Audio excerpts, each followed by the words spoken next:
Okay, there it is. Hey guys, I'm just giving people a few minutes to log on.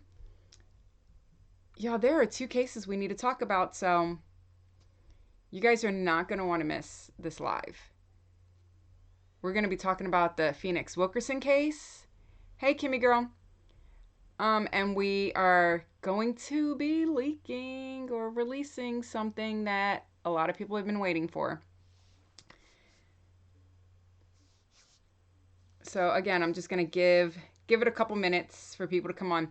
If this starts to glitch at all, guys, just know that I am going to switch over to the phone. But hey, how are you guys? But I have to do 25 minutes on Studio, which is basically on my laptop here. At least the first 25 minutes, so that way I can go ahead and get 6 months of access to be able to show you guys my screen and just different things that are on my computer. So in order to keep that access, we got to do 25 minutes on this one. Again, if it starts glitching, I will switch it over to my phone. Either way, I'm going to switch it over to my phone. I kind of like, for some reason, the internet works amazing on the phone. But hey, little Missy Me, how are you? So while we're waiting for people to join, does everybody here know about the Phenix Wilkerson case? Because this story is ridiculous right now. I don't know. I'm just not. Let me plug my computer in. I'm not buying this. Something is wrong. For those who don't know, Phenix Wilkerson is a 4-year-old autistic boy. Where the heck is my damn charger at? Is a 4-year-old autistic boy who has been lost in the woods in Alabama for the last 51 hours in the Carly Russell town. Well, not her exact town, but a couple hours from where the whole Carly Russell hoax happened. So this little boy is 4 years old. I'm going to go ahead and show you guys a picture because, yeah, there's a lot of things here that don't make sense. So first, let's go ahead and pull this up so you guys can see him and everybody can know exactly what we are talking about here. Open image in new tab. Here we go. Okay. I don't really like the way it's, but whatever.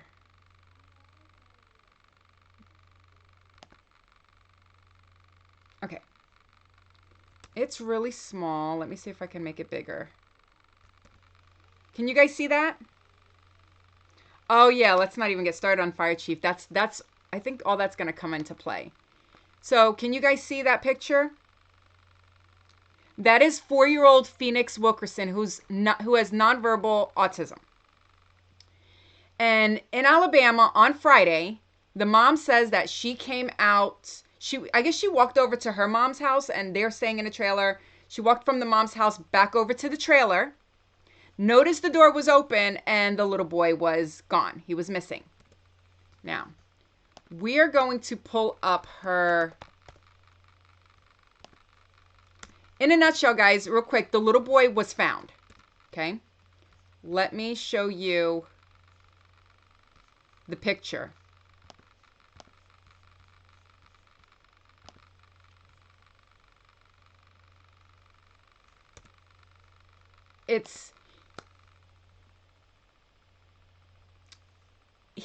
Yes, guys, okay, for those who don't know, he was found about an hour or two ago. This just brings in a whole bunch of questions. He was found a mile or about a mile and a half from his location. They have been searching for 51 hours. Helicopters, on foot, ATVs, UTVs, and you mean to tell me nobody noticed this little boy that was right there the entire time? That's what doesn't make any sense. He was extremely clean for a little boy who has been out in the woods for, oh, I don't know. I'm trying to pull up a better picture. Who's been out in the woods for over 2 days, where it's also been extremely cold. let's go ahead and show you guys a picture of this little boy. Here we go.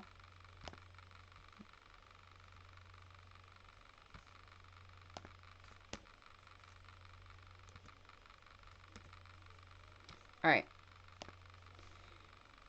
Can you guys see that?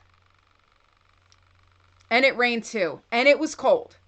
Pulse ox, everything was fine. They were saying his temperature was a little low. But I don't know. Can you guys see that picture? I'm going to zoom in on this picture.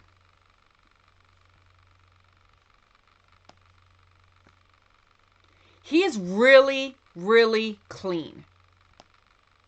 That little boy is really clean. For I've been out in the woods for 51 hours. This is not making sense at all. Did you read that? I saw that he was in the ambulance and they were following it. Somebody was actually live. So yes, he was found, and beyond grateful. Beyond grateful that this little boy was found. In the group, I was saying something didn't sit right, and I was hoping mom or nobody was involved. And it was the one time that I was praying that I was wrong, that this little boy was going to be okay. And he was. But now let's just figure.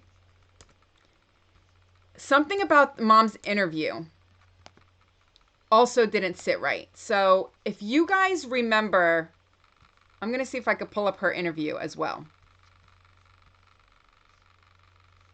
Because her interview was very awkward to watch. Hi all, welcome and That's welcome back to my channel. the nice way of saying it. The desperate search for little 4-year-old Phenix So, is still underway, as at least 100 volunteers have shown up from across Alabama. let's see if we could pull up mom's interview here. I think this is somebody's YouTube channel or the news. Here we go. Come on, we look.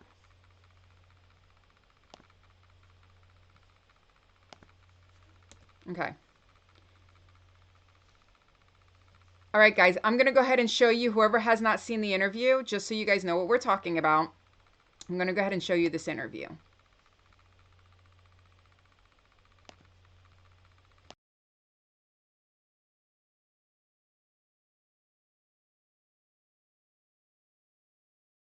And we couldn't find him, and then we finally called 911. Dozens of volunteers Came outside and I looked for him, and I didn't see home and back. Phenix vanished, though she had left a friend to watch him. him. And then came outside and I looked for him, and I didn't see him. And then I called my mama, and we looked, and we couldn't find him, and then we finally called 911. Dozens of volunteers teamed up with law enforcement to search for the missing boy who has autism. We've done air searches. They're still doing it now. There's 3 different pieces of water and surrounding properties and behind. Hold on. I want you guys to hear her specifically. Is this it? But I just worry about him being out there all by himself. Don't know where he's at. It's cold, and it rained, and he got rained on. In Clayton, Jacqueline Lambert for your hometown news. It was her affect, the way she was. But there's a part, I don't want to spend the whole time looking for it.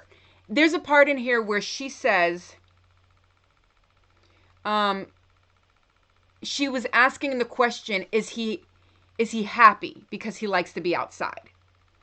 He had already been missing over 24 hours and it was cold. My question would not be, is he happy because he likes to be outside?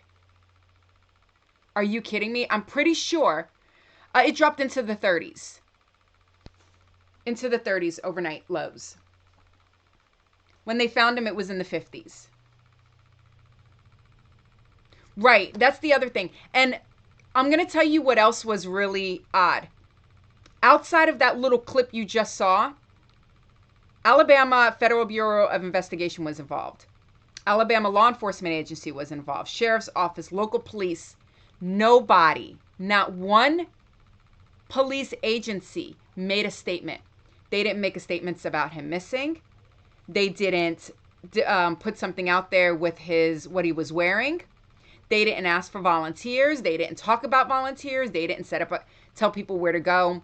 For volunteer areas, nothing. They were dead silent for the last 2 days.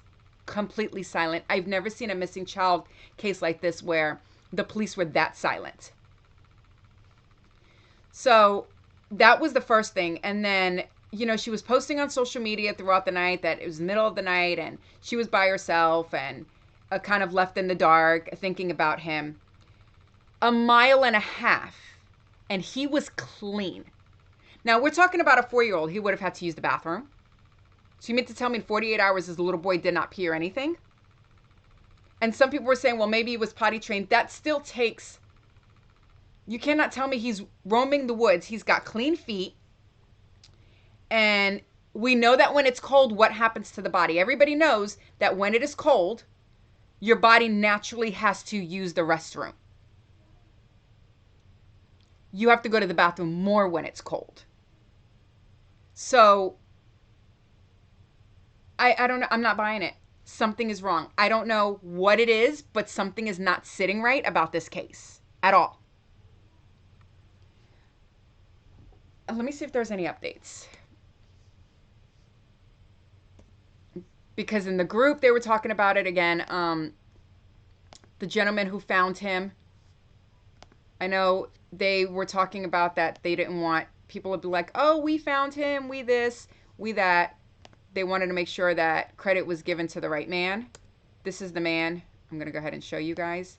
This is the man who I was told has found him.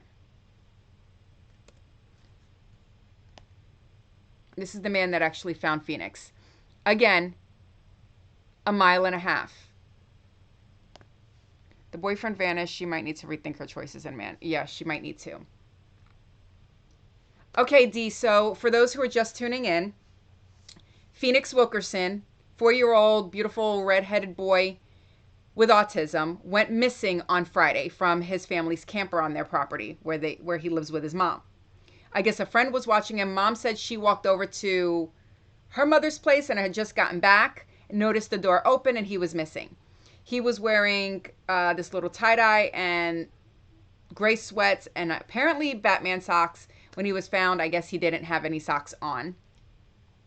He's been missing for 51 hours where temperatures dipped into freezing and he didn't have a jacket.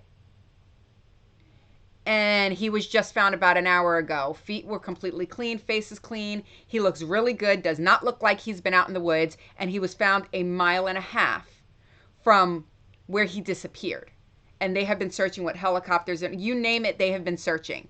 Ground searches, ATVs, and then supposedly he was just in this ditch-like area with leaves on him. That is the story that they're saying. I don't care what anybody says. That little boy has not been in the woods for 51 hours. It's bullshit. Yeah, I guess it's the police, though. The police supposedly did some sort of search. And there were professional searches over there. They were claiming that they had picked up his scent and they lost it in the water. So there's just been a lot of things to this that, again, it just doesn't make sense. And I'm hoping we get some answers. Now, just so everybody knows, I am not accusing the mom at this point. All I'm saying is that something's not sitting right. I don't know if somebody else had him. He got out. He was at a friend's house. Something happened. But I'm not buying that this little boy was outdoors for 51 hours. He doesn't even have little red rosy cheeks. He's got no type of cold things on his hands, on his feet, with clean feet, walking around the woods 1.5 miles. Where are his socks that he was supposedly wearing? Again, something's just not right. It's not sitting right with me in this case. My gut's telling me something's off. Again, we're glad he's okay. Mom said vitals and everything seemed to have been he was doing well. I guess his vitals were good. She did mention that his temperature was a little low. That could happen from him being there for just a few hours. Again, I don't know the area. There's a lot of abandoned areas. And there was a girl on YouTube who went live and they were searching all of these areas. Nobody found him a mile and a half, not even a helicopter. So he bright red hair. We're talking about no leaves on these trees because we're in the middle of winter. So all the leaves have fallen. You can see right through. It's cold. He's got bright red hair, blue tie-dye shirt, and a helicopter couldn't find him. That close. They would have been able to spot him just getting up in the air. I'm going to tell you what I think. I think that little boy, I'm thinking that, yeah, a thermal heat scan would have picked him up. It picks up animals, but they're trained to identify an animal from the child. I think somebody dropped him off there, not within the last few hours. I'm thinking in the wee morning hours, probably. That way nobody would notice that they were putting him in there. Listen, or it could have even been somebody who was part of the rescue. But that little boy has not been there for 51 hours, and I don't care what anybody says. He looked warm, just went and looked. He looked cozy. Yeah, he looked perfectly fine. He didn't look like he was freezing. Didn't look like he really wanted anything to drink. His face is really clean. His hair's, I mean, nothing. The only thing about this boy that was dirty was his little hands, but he was literally, you could see his hands were on the ground. They were holding one and the other one was on the ground, on the dirt.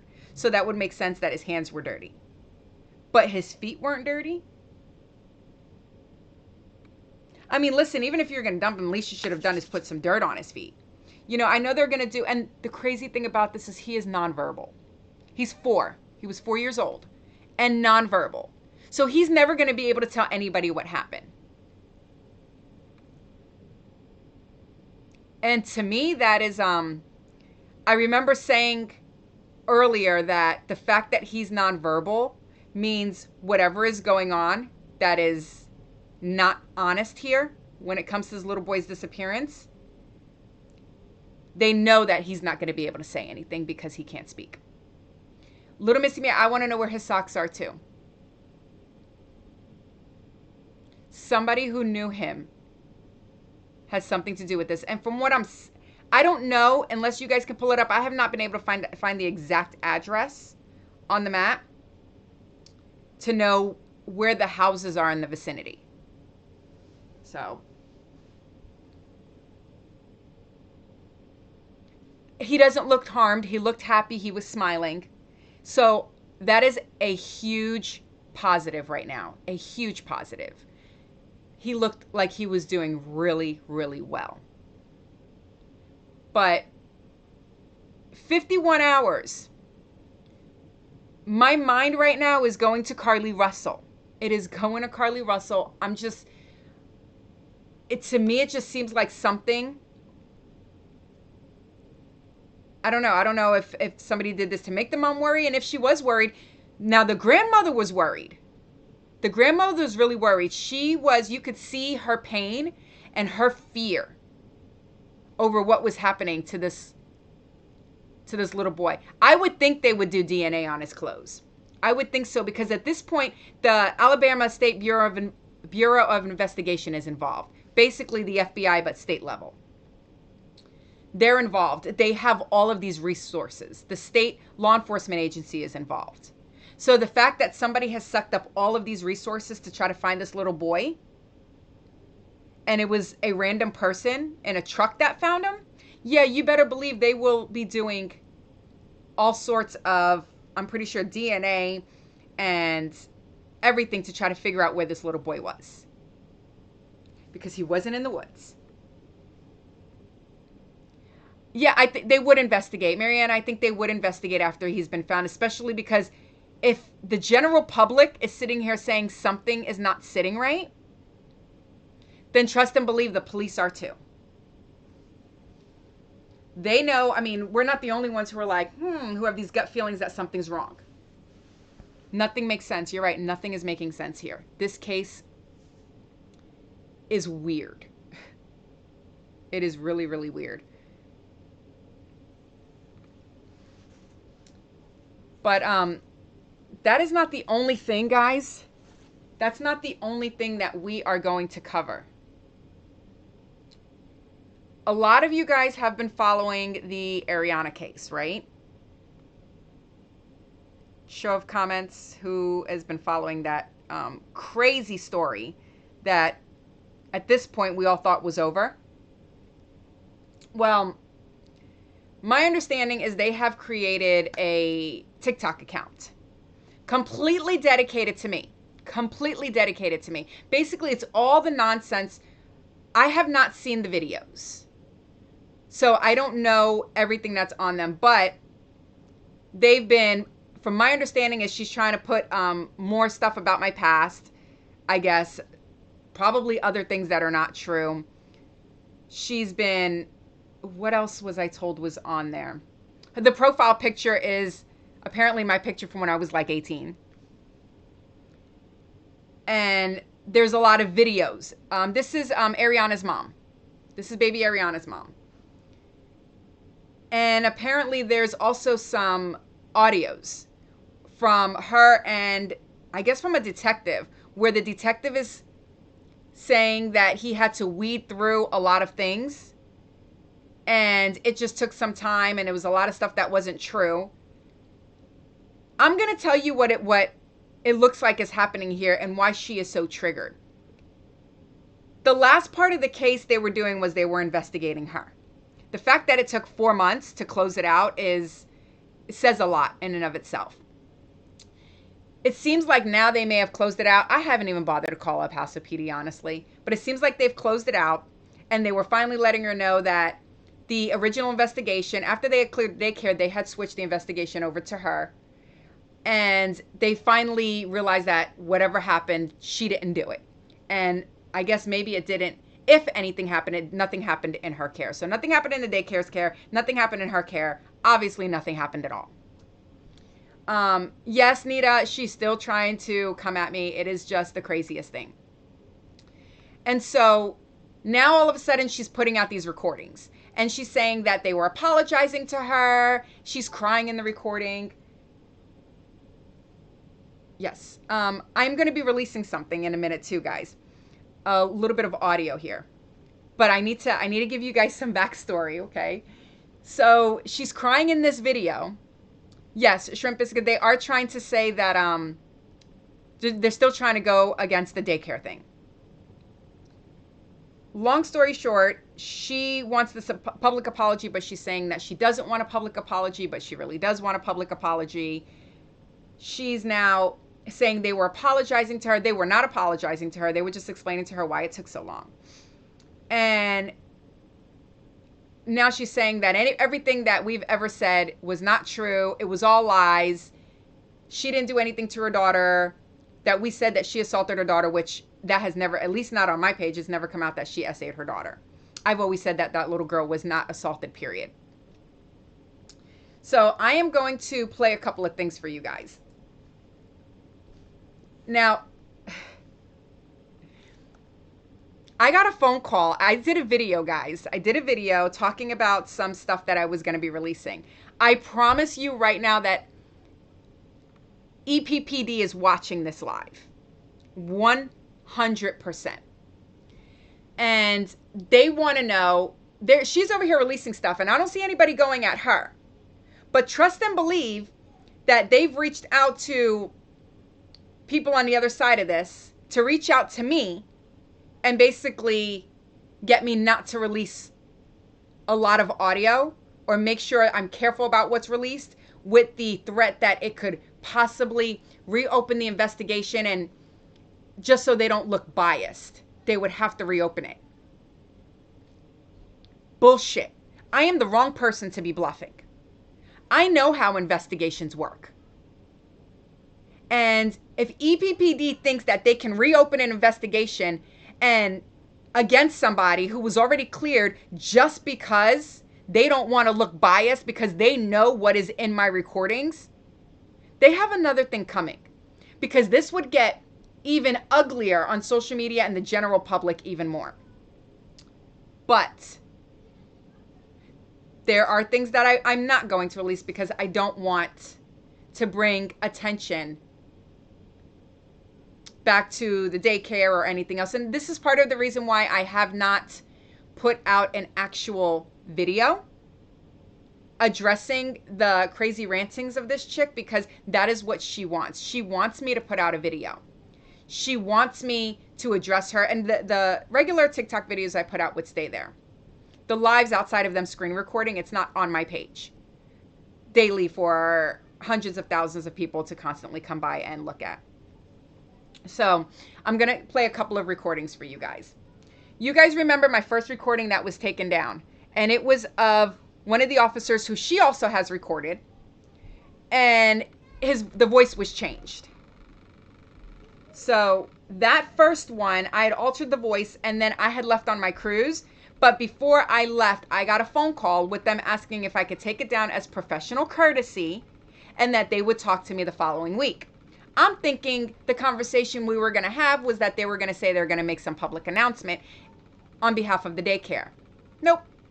It was some bullshit with Alexandra. Okay? But either way, I'm going to play it. Allegation that... I'm going to be careful which ones I play. Case, I'm having to monitor all.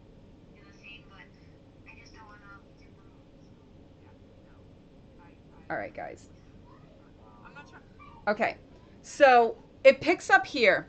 And the reason it picks up right here, and you talk about me not wanting to be famous, is because when I called him to try to find out who he was and talk to him, I introduced myself, and the first thing he says is, "Oh yeah, you're pretty famous around here." And so I started laughing, and I was like, well, I'm not trying to be famous. I'm just trying to, and then I go into the conversation.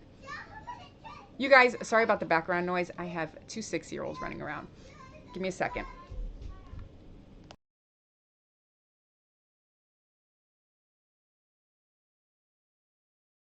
Sorry, I don't want to scream in the... All right, so hope you guys are ready. Pretty sure somebody's going to end up screen recording this, but it's okay because I have it recorded too. Be famous. I'm just trying to get to the... No, I don't. Believe me, because of this case, I'm having to monitor all the posts, so I have access to all this stuff, so I'm seeing everything. Okay. It's just a lot of stuff. Okay, well then I'm going to forewarn you that there's probably another video coming out addressing this allegation that she is saying that me and the group that I didn't even create is now under a federal investigation for federal crimes. I don't know what's wrong with him. I don't want to speak negatively on her part. I know. And you can't. You're a police officer. I get that. I'm trying to teach her the best that I can. I'm not trying to be fit. Okay. So that was the first part. That was one of the detectives, the male detective, that she's also putting out some stuff there. And as you can hear from his own voice, he says, I'm just trying to appease her. Well, by appeasing her, he's basically, and he was encouraging the crazy. Encouraging the crazy. It was ridiculous, but you guys heard the conversation yourself. Now, we're going to talk, this is another one that, hello? Sorry, I should have DND'd my phone. This one here is about the warrant. So she's been putting out there that we've been lying about a lot of stuff. And I don't know if you guys know, but they got a search warrant for her Facebook. Yeah, you know what? Thank you, Giovanna. Y'all read Giovanna's comment. She's telling EPBD to scram that if they would have just released a statement, we would not be here right now. Absolutely. If they would have released the statement a long time ago, none of this would be happening right now.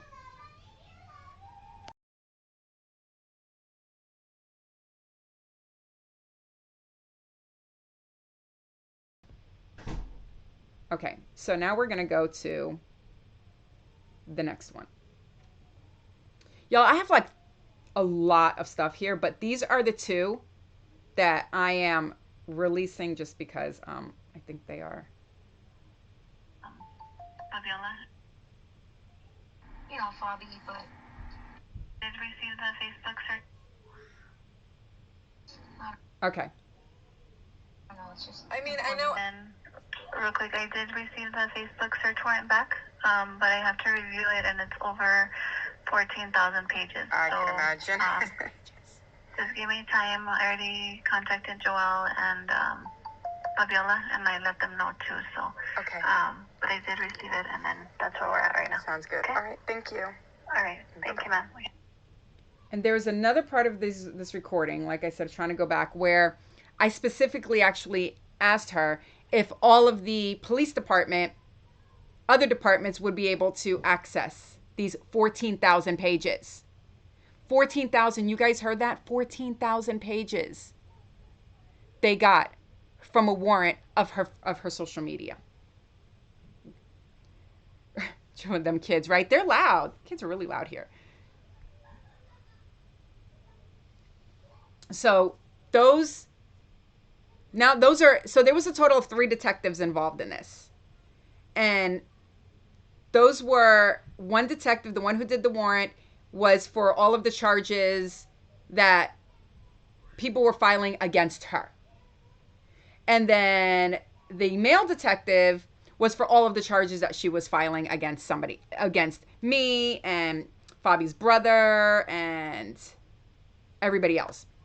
So let me explain something to you guys, because anybody who is keeping up to date with all of the crazy knows that she's been out there talking about for me to call the prosecutor's office regarding a charge. And this is how it works out there in El Paso. The police department will investigate. They will investigate the complaint and yada, yada, yada. And if they think that there might be something there, they'll put it together. They'll send it over to the prosecutor's office. Now, the prosecution has their own investigation department. They'll look into it and they'll look up the laws and different things, and they'll say, yeah, we do have a case, or no, we don't, or no, we can't prosecute it. Yes, we can. So on and so forth. So there are a couple of cases there against Ariana's mom. There is the doxing, which is what caused them to get the warrants to begin with. And there's the harassment, because they also doxed Fabi and them. And then there's the harassment against Joelle. And so both of those, there's 2 different cases sitting over at the prosecutor's office. As far as the one for her doxing me, at this point, I don't even care. I really could care less what they do with that, honestly.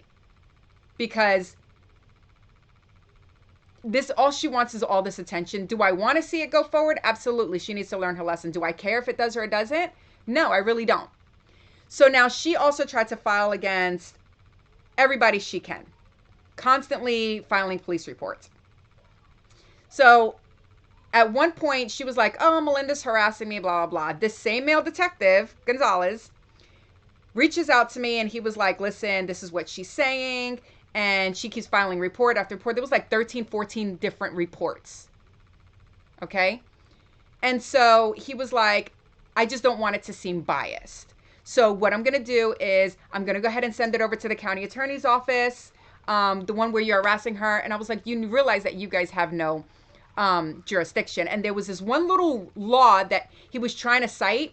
And basically that law says that it's not harassment if it's something that is basically regarding the general public and it's done in good faith regarding what I was trying to do to clear Joelle. So they don't have anything, but he was like, I'm going to send it over to let them do their investigation, only because if we don't send anything over to the county attorney's office and only send stuff against her, it's going to look biased.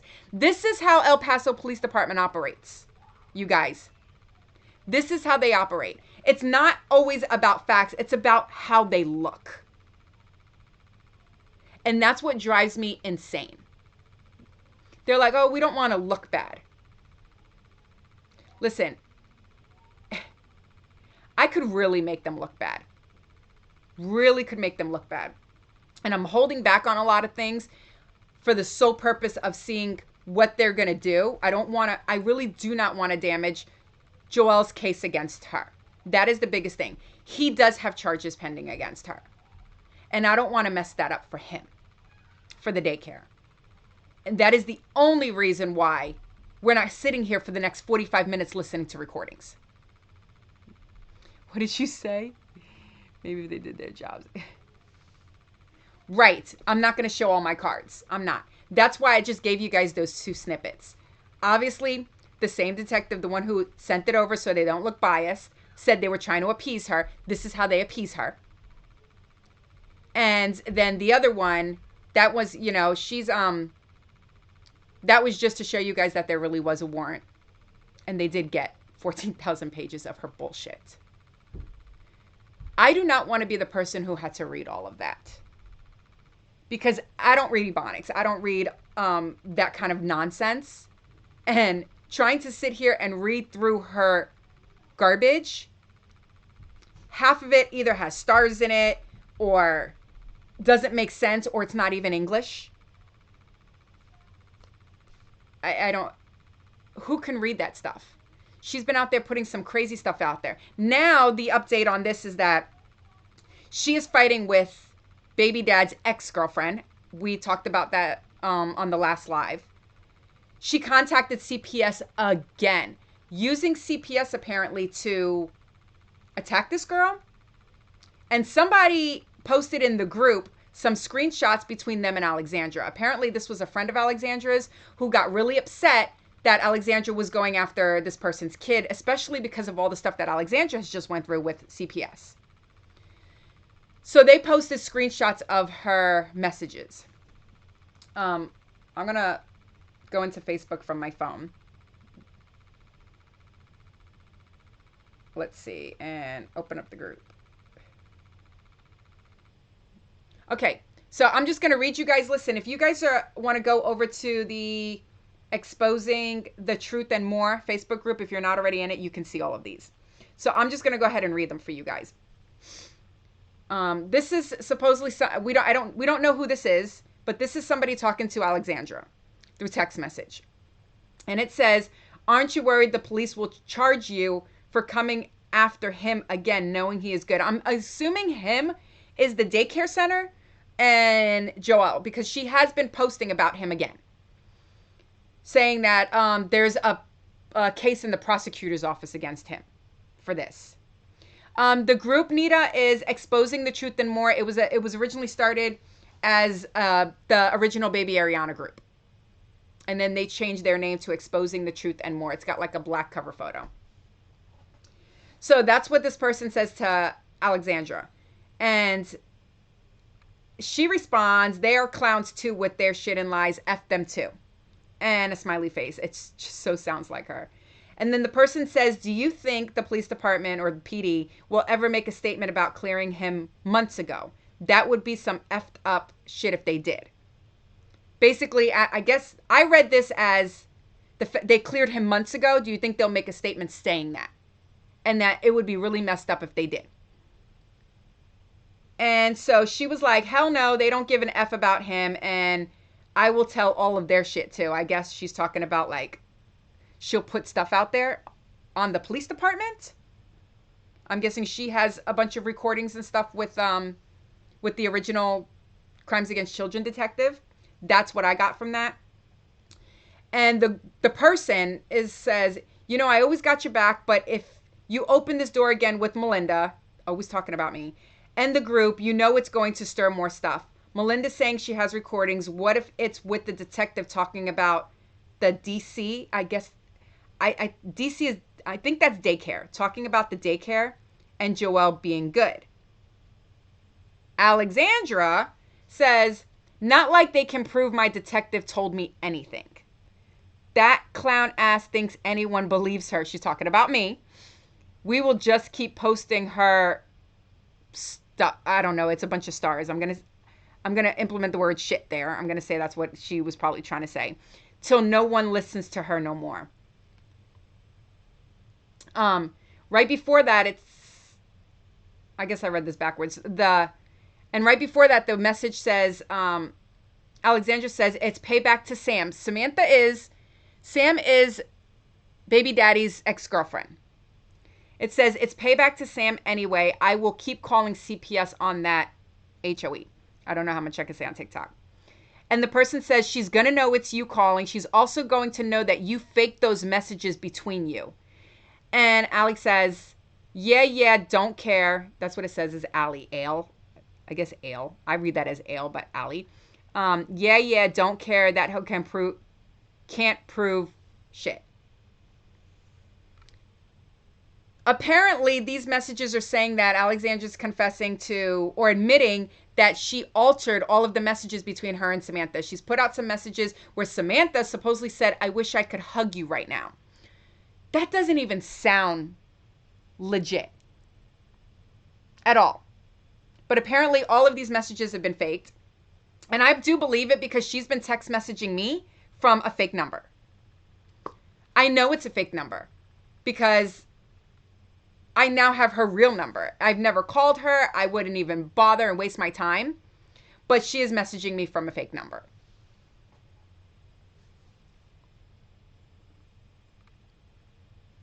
And the number that she's been messaging, I know a lot of people, some people were asking how she gets, the number that she's been text messaging is my local number. It's the one that I use for the 10th Woman Media. That's the number that her and her advocate have been texting me on.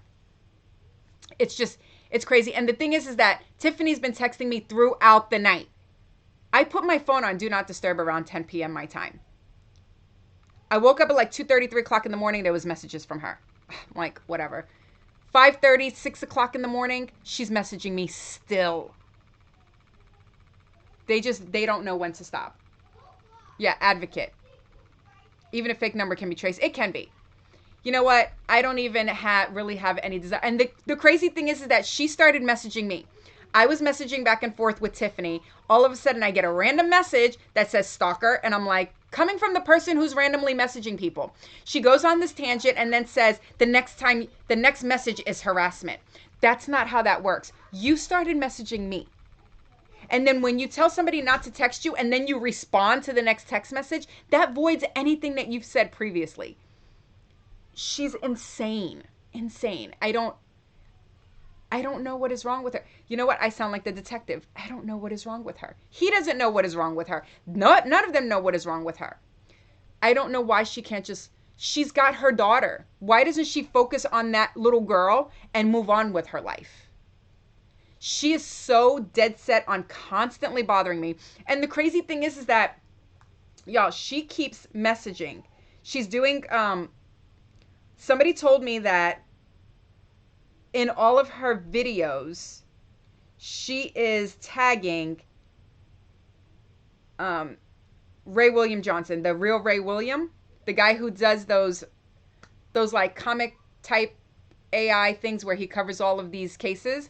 And he's the one, if you guys look at my repost, who did the thing between Alexandra and myself. I was told she is tagging the heck out of him. And I'm thinking to myself, he doesn't care about her. Nobody's making videos. I guess she thinks that everybody's going to make these videos in support of her. She wants her name cleared in the public eye. But I'm just like, cleared of what? She's still crazy. That hasn't changed. You still got issues. She's saying that she never had any bipolar or mental health issues, but we didn't just come up with that. That was on a public news article when she went missing as a kid and entered into the into NCMEC, the National Center for Missing and Exploited Children. So it's not like we just threw that off of the top of our heads. Now she's saying that we were contacting her friends and family, and one of them is a lieutenant in a police department that told us to stop harassing. I don't know where that is coming from, but that never happened. If it happened with somebody else, I don't know about it. It never happened with me. Will she be able to skim the public again? She isn't. And that's probably what it is. She can't get any more money. Now she's saying that it was, the GoFundMe was partially refunded. You guys remember before it was always, I never got anything from the GoFundMe. I never got anything. It was reported. Now they were partially refunded. Over $10,000. And I want to say maybe 1,000 or a couple thousand would have been refunded. She got that money. And if she wants to go ahead and waste it on a lawyer to come after me, by all means, please do.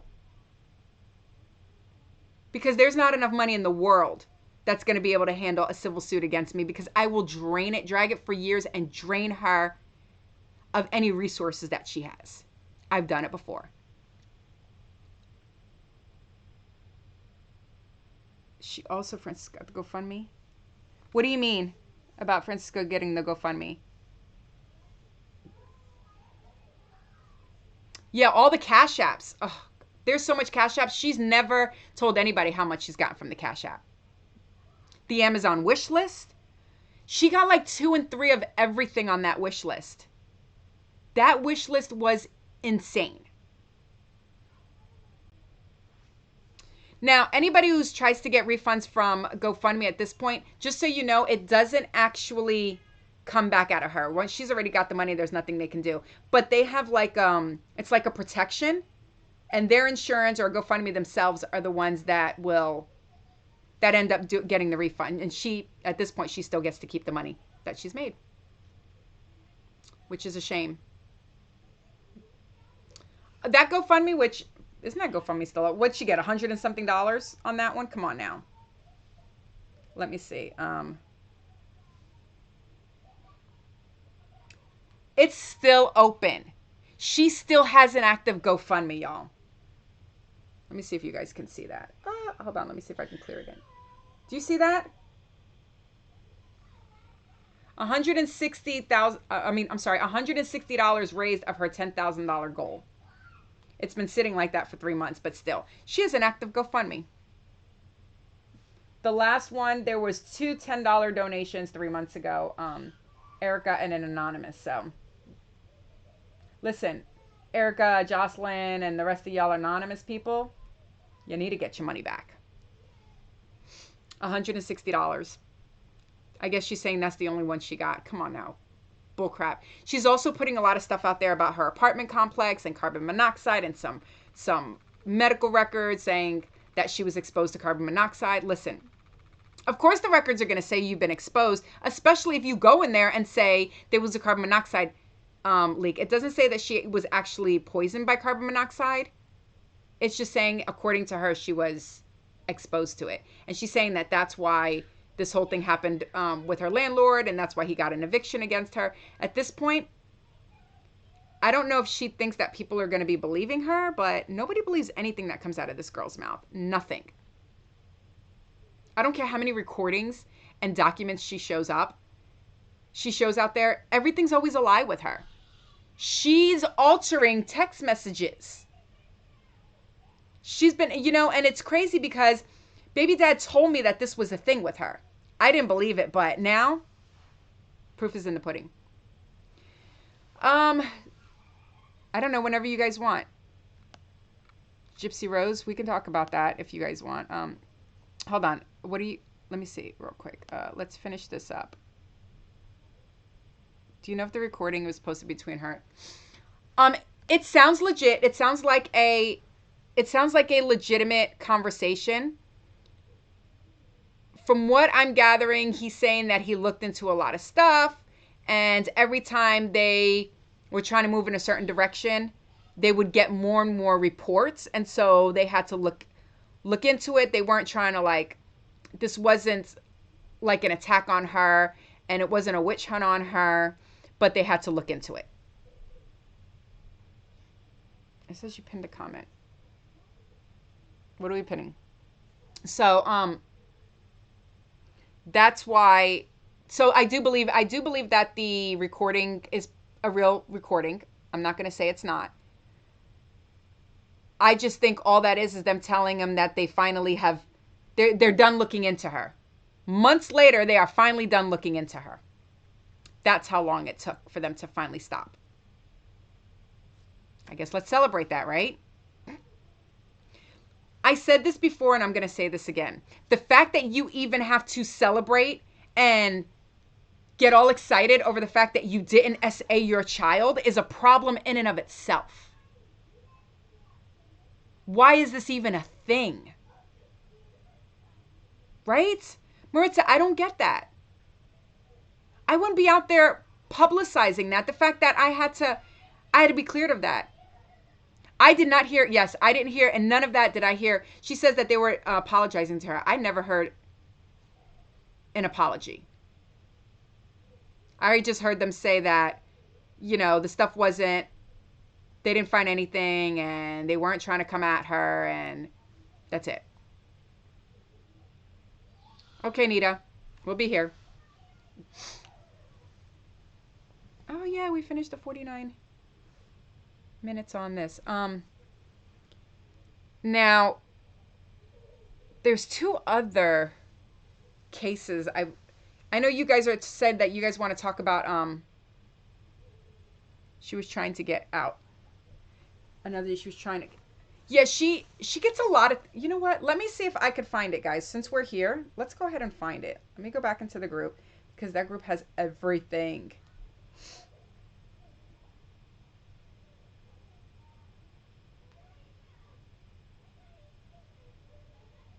Let's see what we got. We're gonna see if we can listen to whatever it is that she's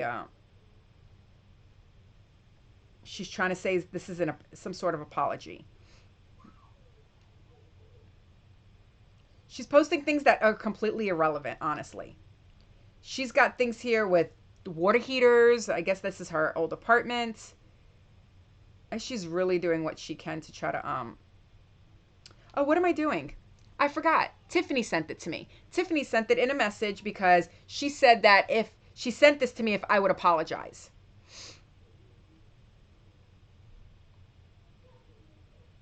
By the way, y'all,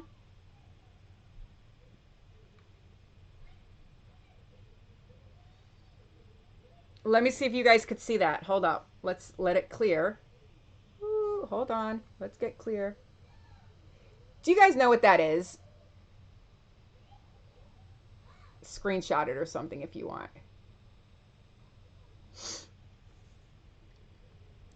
That is Timu Tiffany in Las Cruces Police Department.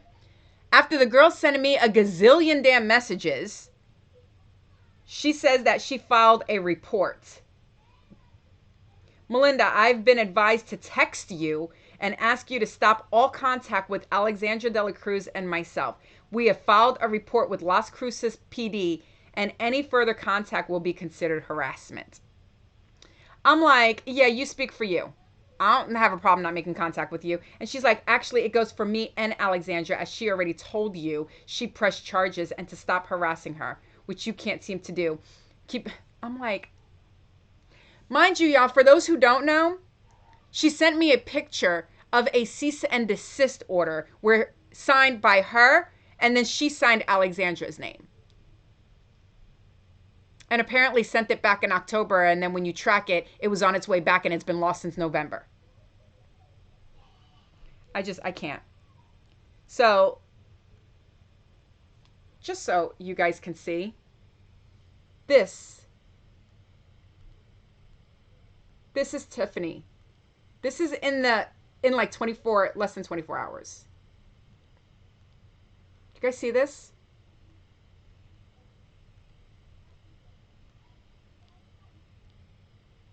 I have to go faster because there's so much crap there. All right. Let's go to this recording that she. Oh my God. Can you just leave me alone, please? No. I guess that's her and Francisco. How about you? I love you. You always do the April stupid ass. I said it's not even break my food. She's so ghetto. Sometimes just listening to her. Oh, I also want to tell you guys, she got some sort of order of protection. I haven't seen it yet, but hopefully we will soon. Where I guess supposedly, according to her, she was able to get custody of the baby through the order of protection. I'm going to tell you guys how she got it. There is a picture, and I'm going to wait till the end to show it to you guys because I don't want this thing to end up where I showed anything personal. But it is a picture of Ariana. She's got a big mark on her head. Actually, I can do it if I actually cover her eyes. Hold on.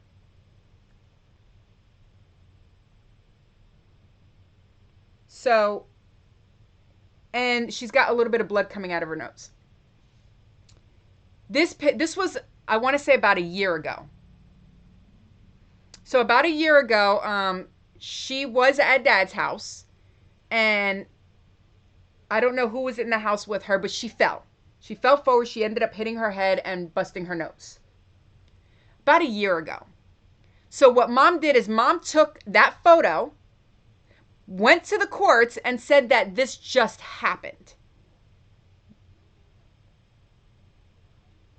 Who's Tiffany? I don't want to miss. Timu. We call her Timu. Timu Tiff. That is the baby Ariana's mom, Alexandra's advocate and legal representative, according to her. World according to Timu. This is the recording. Hold on. People were calling in different information. Okay, I'm going to put it up to you guys. Here you go.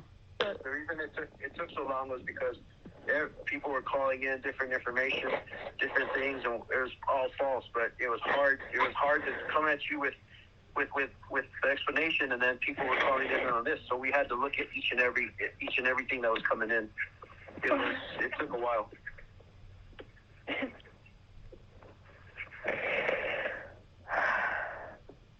I don't even have any. That's it. I guess she had posted a little bit more somewhere else, but all he's doing is explaining to her that it took a while because, like I said before, he had to go through all of the stuff every time he thought they were done with something, like there was another complaint or something regarding her. So because they closed it because she's no longer under investigation. She's crying because she's no longer under investigation and she's happy about it. Like I said, 4 months later, she's finally no longer under investigation and she's, I guess it's all emotional for her, whatever. Or fake tears. And she's also posting, which I can't post a picture here, of a dresser with a bunch of bags of green trees. That's, I don't know how else to say it. And it's like bags and bags and bags lined up. She keeps saying, hold on, Nita, I'll answer your question in just a second. She keeps saying that is Francisco's ex-girlfriend's house. Now, understand that was very easily disproved. A couple of things. The dresser. First of all, I mean, that's the main thing. And the fact that CPS already went over to her house and spoke with her and looked in the home, that picture doesn't match her home. It's already been proven that has nothing to do with Samantha. But she just keeps, I don't know. Alexandra keeps trying to put it out there. She has sent that picture to I don't know how many people. And it's not even Samantha's house. This was the fake report of SA, correct? No. So for her, it was based off of that report. But every time, remember, they had already cleared Joel in the daycare pretty early on, a couple of weeks into this. And so after he was cleared, they had to shift the investigation over to mom. If she was going to insist that something happened, well, the only obvious thing was that it would have happened under her care because that's where the baby had been the weekend prior to. So every time they were trying to investigate it, a new report would come and she did this, she did that, maybe she was at a strip club, maybe Ariana this. All that stuff kept coming in, so they had to keep investigating. That phone call, that conversation was them finally telling her that they were done. They finally finished the investigation when it came to her, and she's not a suspect, and she didn't do anything to harm her daughter, and it's good to go. That's it. That's all that is. And so that's why she's crying. It was nothing more. Green tree equals... Yes, Nita. Yes, green trees... not legal little green trees. I guess is the only way to say that. Now she's also out there claiming that there was no clearance because there is no CPS. CPS doesn't investigate daycares. They only investigate personal. She is delusional because CPS has a licensing division that investigates whenever there is a complaint of abuse or any violation at the daycare center. It could be a violation for not having enough high chairs or not having things plugged up or not having things covered. Or in this case, an allegation of some sort of abuse or a child getting hurt. Any of that, CPS has a division that deals just with daycares. So this whole thing that there is no CPS division that deals with daycares, that's obviously crazy because we've seen the letters. And listen, let's just put this out there. We heard the recording, but if she's cleared, where is her letter? Where is her letter stating that she's been cleared? You guys remember that she's saying that the police department would give you a letter if you're cleared of an investigation? I haven't seen her letter. Where's the public statement from the police that she's been cleared? She's in Texas. So listen, recording or not, until we see her letter, she has not been cleared. We saw the daycare's letter. Where's her letter? Yeah, it's illegal in Texas. They do have some medical licensing, very similar to us. I don't know. And I think when I looked it up, there's only 3. There's now 3 dispensaries in Texas. In the entire state, there's only 3 that can dispense it for medical purposes.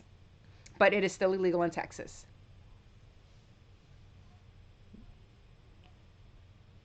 Yeah, Texas. Texas is no joke. That's why this case here with Savannah and Matthew, yeah, they're in for it. They're definitely going to be in for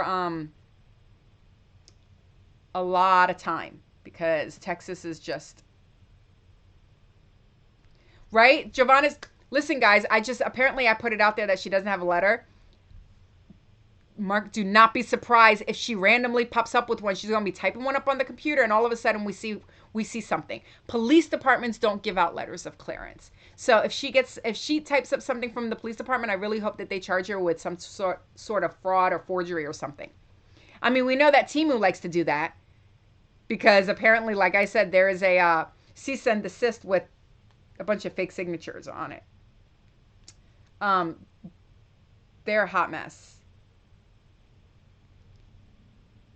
And then this. I told Detective Gonzalez that I do want to press charges on Melinda for harassing me. I've read the above statement, find it to be true. Regarding hello, that is not even how emails look. It's missing like a whole bunch of stuff. That is some sort of document, Microsoft document that she screenshotted a little piece in. That's not even whatever. And where's all the witnesses?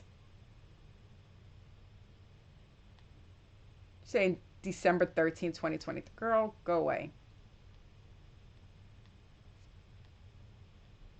And she keeps harassing the police department. She needs to call the county attorney again. And then she's out there saying, she put out something that said that I think I can't be charged with slander and defamation because I'm in a different state. Yeah, I know for a fact I can't be charged with slander and defamation, even if I was in El Paso. Why? Because that is not a criminal thing. You can't criminally be charged with slander and defamation.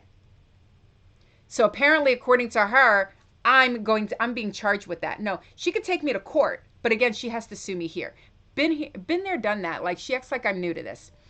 She has to sue me for defamation here, in my town. And again, she won't be the first and she won't be the last.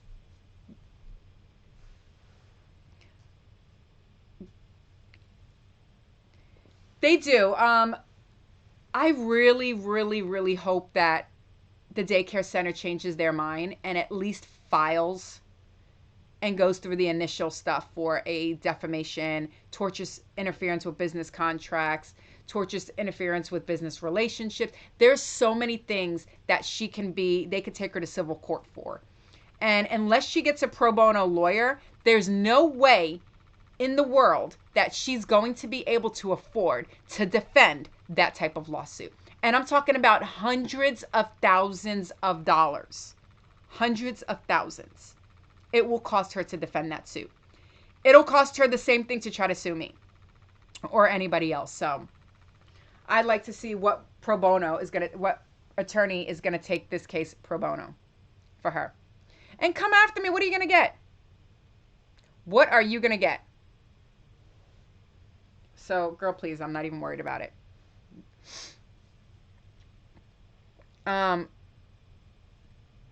Alex, let's see. Hold on. There's a comment here about Texas. Deep in the heart of Texas.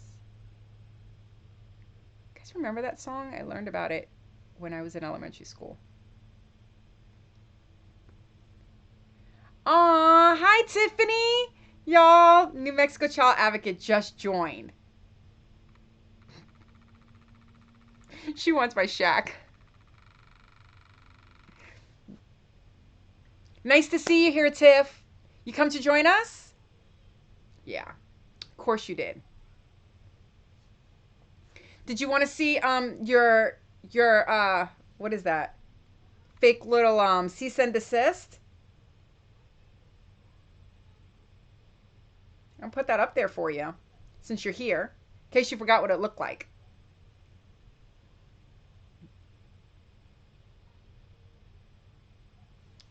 There's the receipt, guys, her certified receipt.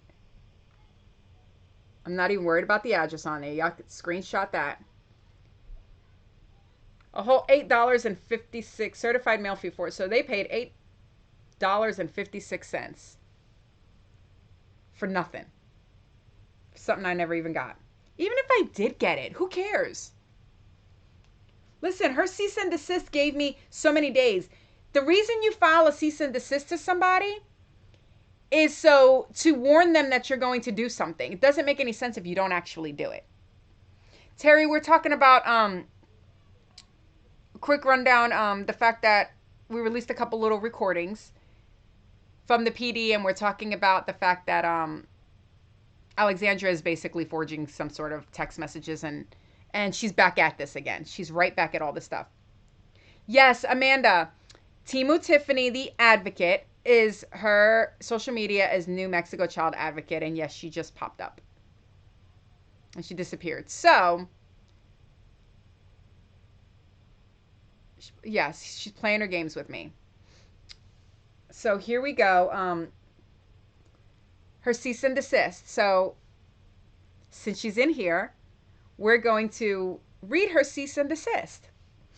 Notice to cease and desist from Tiffany Becker, care of Alexandra Dela Cruz. Now, y'all, what kind of legal representative doesn't know how to properly address a letter? She says it's in care of Alexandra. That means that Alexandra is the one who's doing this for her. And then she puts her address. If it's care of Alexandra, it should be Alexandra's address. You had that backwards, Tiffany. I'm just saying. No, Tiffany's in here. Then it's dated October 3rd, 2023. Dear Melinda, this letter has been served as notice of your unwarranted harassment activities or the equivalent thereof that has been ongoing in recent weeks. Therefore, you are required to cease and desist. First of all, you're supposed to demand, not require, but either or. To cease and desist all verbal and physical attacks, including but not limited to attacks on TikTok and all social media platforms in regards to Alexandra Dela Cruz, her daughter Ariana, which we've never attacked Ariana, and any and all admins on the Justice for Ariana official group page on Facebook. You don't represent the other admins on there, but whatever. The previously conducted, oh wait, hold up, I missed the bold lettering. If you do not cease all related acts, a harassment lawsuit will be commenced against you. The previously conducted actions are unwanted, unwelcome, and have become unbearable. Poor baby. Due to the aforementioned harm you have caused, what harm was that? Okay, she didn't mention the harm, but this cease and desist shall serve as a pre-suit letter demanding that you provide us written assurance within 5 days that you will refrain from further actions that could be deemed as harassment. If you do not comply, y'all, I have her written stuff. I'm about to show it to you. If you do not comply with the cease and desist letter within the aforementioned time period, then a lawsuit may be filed in the proper jurisdiction seeking, proper jurisdiction, she got that part right, seeking monetary damages as well as pursuing all available legal remedies for your harassment. Tiffany Becker / Alexandra Dela Cruz, same handwriting, same pen. Let me see if I could get that nice and clear. You guys see that? Okay. So, y'all, I'm about to give her my written assurance. I need a sheet of paper. You know what? We'll use this. Okay. This is y'all ready for my written assurance that I'm going to cease and desist? There you go, Tiffany. There's my written assurance. There's your written assurance. So, sorry, that was a little bit too off for some of y'all, but yep. So there you go. There you have it. And it was on paper too. I don't know at this point, so. The girl needs to just screw off, okay? I'm just so over her. Did you get that, Tiff? Timu? I am off the chains and items.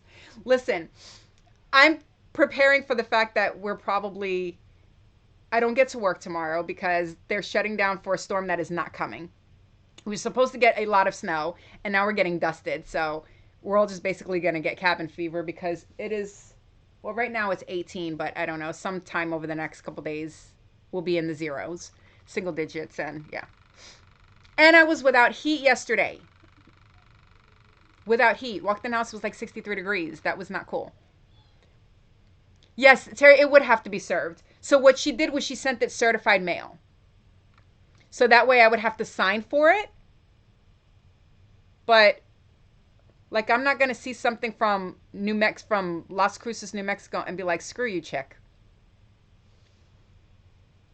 Listen, even if it does, she now knows that I have seen it. Okay? I am publicly confirming that I have gotten her cease and desist. And I have publicly told her to go F off. So, I'm in Kentucky, Lola. Handsome, what happened was baby Ariana's mom, Alexandra, and her fake representative sent me a cease and desist that never got to me on paper, but then she sent it as a text message the other night, and I just gave my public response. Tiffany, her name is Tiffany Becker, New Mexico child advocate. She has graced us with her appearance here in the live right now. Oh, Tiffany, since you're here, girl. Y'all, I think she needs to hear the recording again. What do you think? I think we need to play the recordings for her. Yes, girl.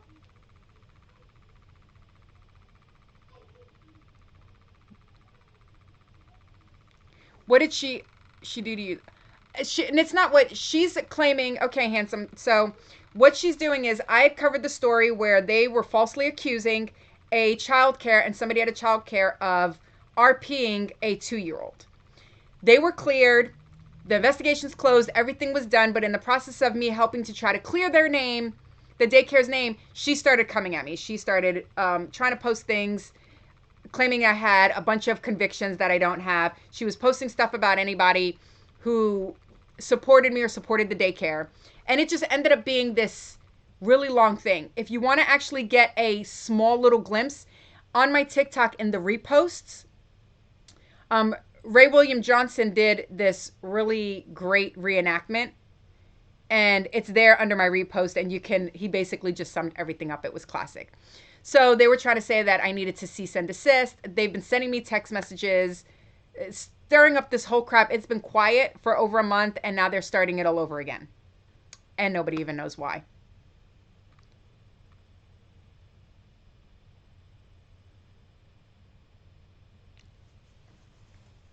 Oh, the Idaho 4 one? Yeah, I am too. So now, right, they are. They have been harassing. She's been, like I said, I was just showing everybody. This is the messages that they were sending me. Let's go all the way back down. Yeah. All the messages. That was just Tiffany. This is Alexandra.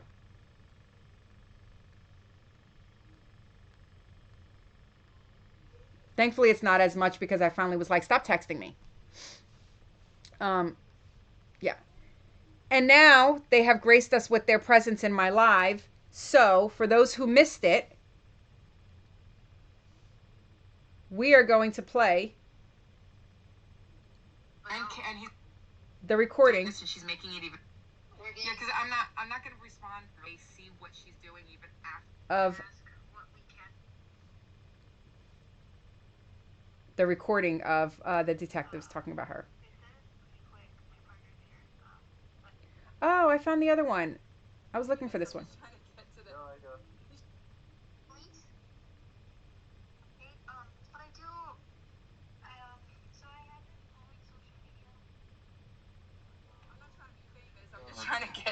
Here you go, Tiffany.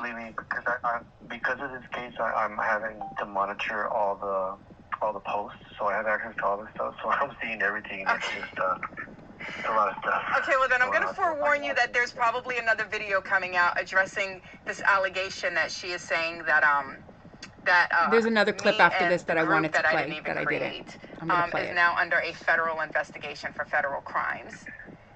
I don't know what's wrong with him. I don't want to speak negatively on her part. I know. Speak negatively. And you can. You're a police officer. Do it. I'm trying to teach her the best that I can. I'm not trying to be fake. It should be 10 days.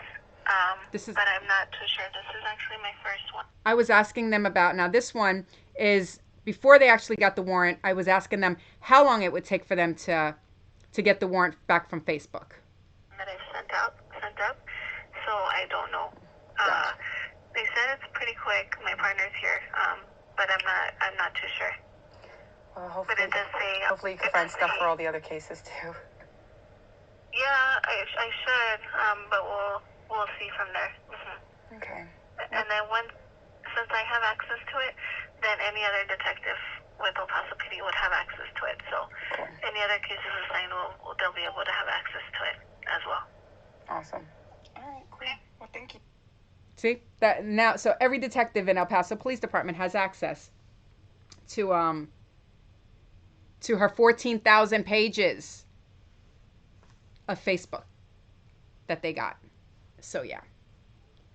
So that was specifically played again just for Tiffany, since she's here and she has graced us with her presence. And then we'll probably be moving on from her. Okay,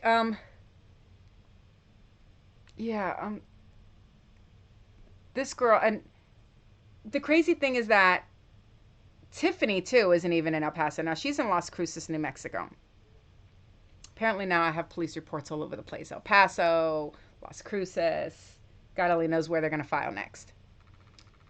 And there's got to be some...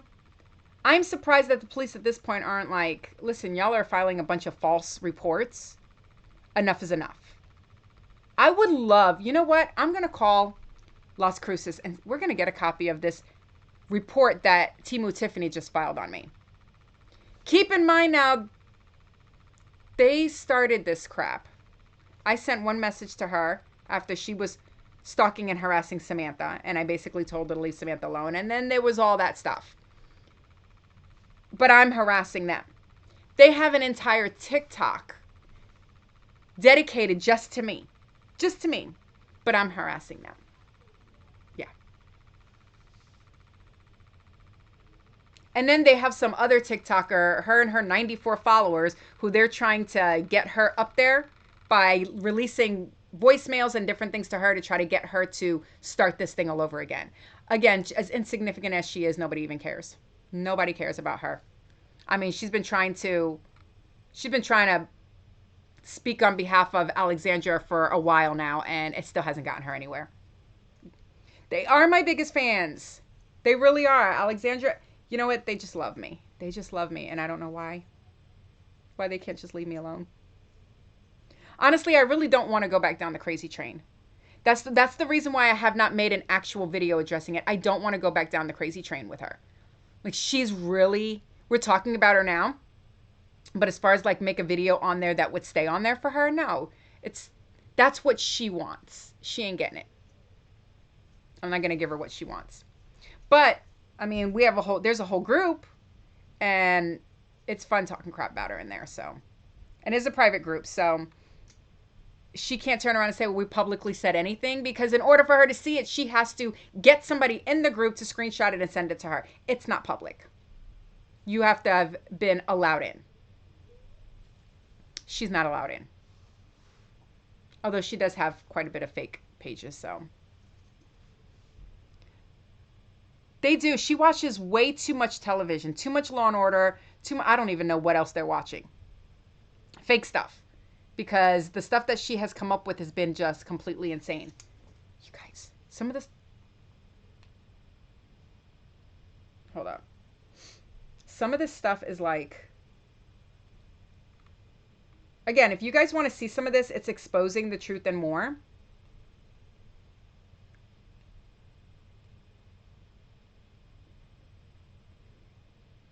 These are some of her messages. She's like, nobody's, you know what? I'm not even going to say that one because she used the N word. I saw text. This is to Samantha. She's like, I saw text on his phone. Come try it with me the same way you did with Cisco. Promise you won't make it home. Your Santeria ain't fitna be able to help. I promise you this be. Santeria, for those who don't know, is brujeria and Santeria. It's both forms of witchcraft. I say one is more like the good witchcraft and one is the bad. Bruja for like witch and Santeria for like saints. I saw the text from his phone today. You're a effing lying bitch. Saul told you don't F with me. I'm powerful. Who is Saul? That's what I want to know. Saul told you don't F with me. I'm powerful. She's crazy. She's just crazy. You know, she puts out all the stuff, oh, that her witchcraft on me worked and this, and that, and I was sick. Well, I guess it worked against the whole world because whatever this virus was, everybody was getting it. So she's better call Saul. You know what? That's Luna got it. That was the first thing I thought. I was like, we better call Saul. Maybe he could tell us. From Breaking Bad TV show, better. You know what? That's the only thing that I could think of. Saul told you don't. I don't get it. Or more typos, because that girl's got more typos than anybody I know. Let's see. And then this alien girl. I call her the alien girl because her little emojis are like an alien. I became less smart reading her text messages, that vocab though. You know what? I struggle sometimes, but I think I figured out how to read stupid. But it still takes a lot of energy. Rocks my brain. She says, this other girl, Maritza, I think you and her were going back and forth. And she's like, I'm not believing blindly like people like you do. Daycare and mom both have clearances now. So just hold your horses for the truth to come to light. Stop being a sheep. I still haven't seen the clearances from Alexandra. And she says the case is in prosecution right now because evidence found that the essay happened at the daycare. Forgot to mention that. But that's why mama can't release all the details and she's gone silent. Wait a minute. The daycare has clearances, but evidence was found and there's a case in prosecution. Make up your mind. I guess that's what she did with the GoFundMe. The alien girl. So the alien girl, that's what I call her, the alien girl. She has a TikTok. Let me see if we could find it. Doop. It's a little blurry. Hold on. Zoom in, zoom out. Whatever. It's not doing it. And it says Alexandra has recruited her to stir things back up with the daycare center. Saying that there's evidence saying that this child was assaulted at the daycare center. Mind you, they've already been cleared. Okay, so everything's now closed. But they want to stir this back up again. Shrimp Biscuit, where's your marshal's warrant with 2 L's? That is hilarious. Where's my marshal's warrant?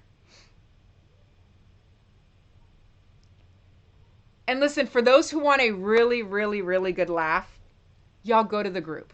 Go to the group because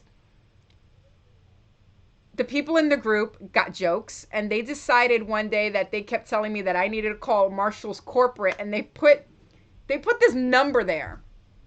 Oh my gosh. I called it. I was in the zone. I was trying to call the U.S. Marshal's office, FBI, to find out, just to prove that she was lying. And I ended up calling the Marshall's store because that's how she actually wrote it. She wrote it Marshall's with 2 L's, Marshall's store. And I'm talking to this girl about this warrant. Mind you, it is a corporate store. A corporate store. And she is just going with it. She's like, oh, for real? Well, did you do this? Is it our employee? Like, she's all into this. Until the very end. And I'm like, oh, damn. Wait a minute. This is Marshall's, isn't it? And it was freaking hilarious. Realized that after we get into this really long conversation and she gets all the tea, we realized that I'm calling the store and not the Marshall's office. And it was great. Alex is trying to use who? I don't even know her name. Honestly, I don't know the Maritza. If Maritza's yeah, Maritza, she knows who the girl is. She knows her. I don't even know how to find her again. I just know that her where the little screen name is, it's got like a peace sign and an alien. I don't know who she is.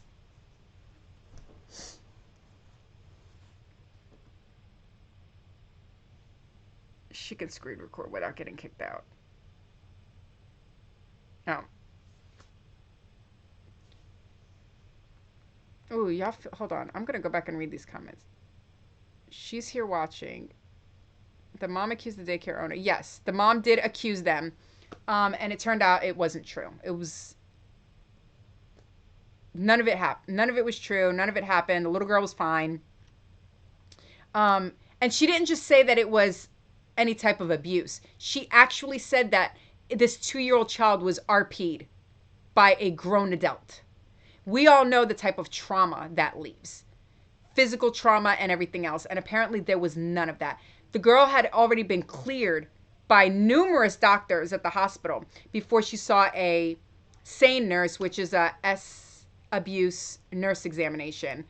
And this nurse, I guess, was like, oh, well, there could be, because there was a little cut in her perineum area, which is believed to have happened from the little girl scratching, because that was all caught on camera.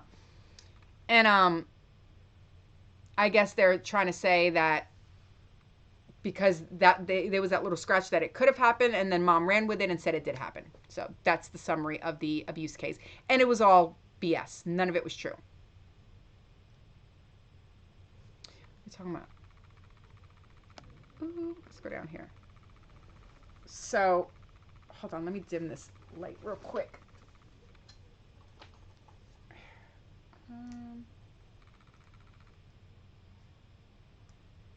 I guess that's kind of better. You guys see this? The heat's on my house at like 70 degrees, which I'm about to turn it off. This is what, just like my kid, this is what happens when I get hot. Let's turn this heat off. Still in here? She is. She is. Jovi's. Where you at, Jovi? She's always around. She's always in here. Sometimes she'll take a break or she'll step out for a second to take care of the little ones. Look at her messaging me. Hold up.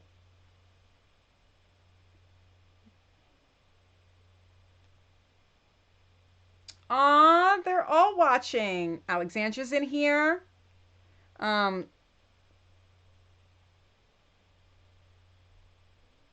Alexandra's in here. New Mexico, Timu's in here. And the alien girl's in here. Y'all. I will expect to see it. Well, I guess I won't see another TikTok with me. Because apparently they created this account and blocked me from it. I can't find it, so.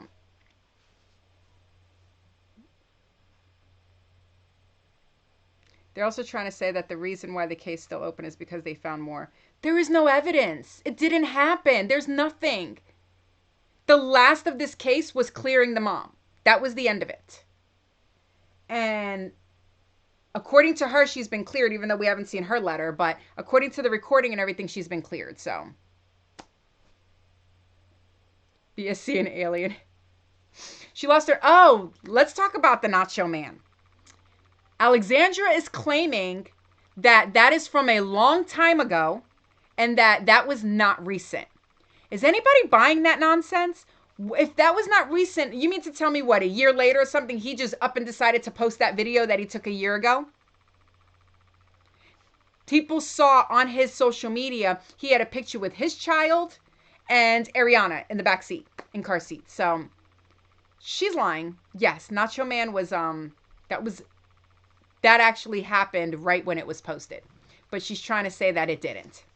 And then everybody went at him and I guess she went off on him, cursed him out, and he took it down.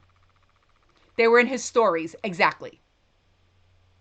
Y'all, I mean, she's bugging. It didn't happen. Girl, we got you. You were caught. How do you let somebody record you like that, though? I'm telling you, I will never look at nachos the same way. It's like, I just want to, you know what? Let me not. Because just that, you can't, you know how there's certain things you just can't unsee? That's one of those things you can't unsee that. So they found something from the daycare. No, that nurse chick, there was nothing. They found nothing. It's done and it's over with. But the mom is now restirring it up after she was cleared. The last of the investigation was her. And after that was all said and done, now she's trying to start things back up. That's all that's happening. And she's trying to recruit other people to help her. That's all that is. It's just the same old nonsense.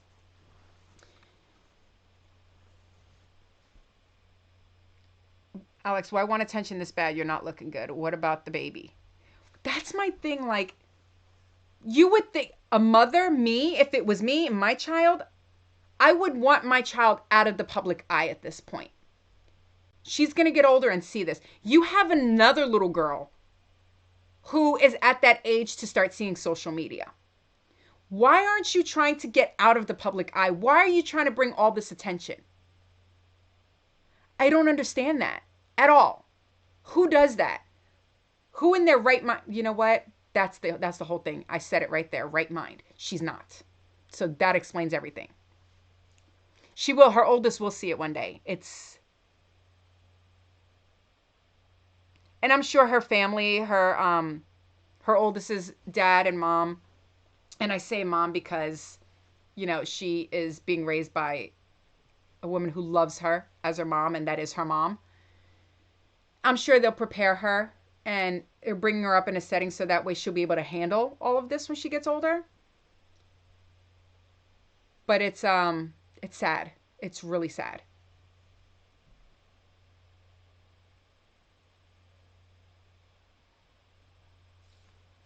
Yeah, nothing happened, guys. There was no SA.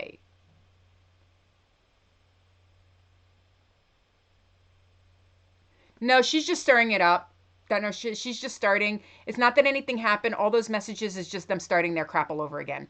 Really, the point of those messages originally was because they wanted me to do a public apology. They said that if there was any proof that anything I heard was a lie, and I still asked her, I was like, what are you trying to prove? They sent me all of that, and I was like, what does this prove? That Alexandria was cleared, and your point? Okay, she's cleared. Whoop-de-doo. Why do you require a public apology from me? Just because you were cleared.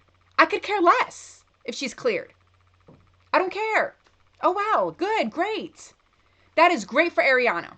Honestly, it is great for her. They are just that bored. Right? How about this? When y'all publicly apologize to the daycare and Joelle and Fabi and that whole family, maybe I'll consider it. Maybe I'll consider it. But what would I even be apologizing for? I've never said anything that was not true. Never. I don't know. What does she want me to apologize for? Going at her really hard? Then apologize to Joelle. Because you did the exact same thing, so no.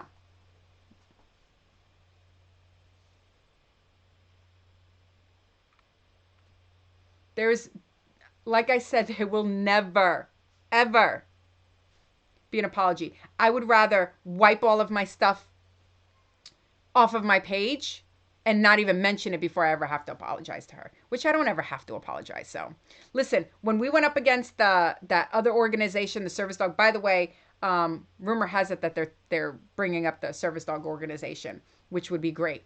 But when I went up against them and there was that whole slander thing, we came up with an agreement before it went to court that, I'm sorry, in court, the way the lawsuit ended was there was an agreement that I would take certain things down. And that I would get rid of these shirts that I made with comparing him to Charles Manson. Yeah. I'm looking at him. Those shirts are sitting right there. So, nope. If she thinks that she's getting anything out of me,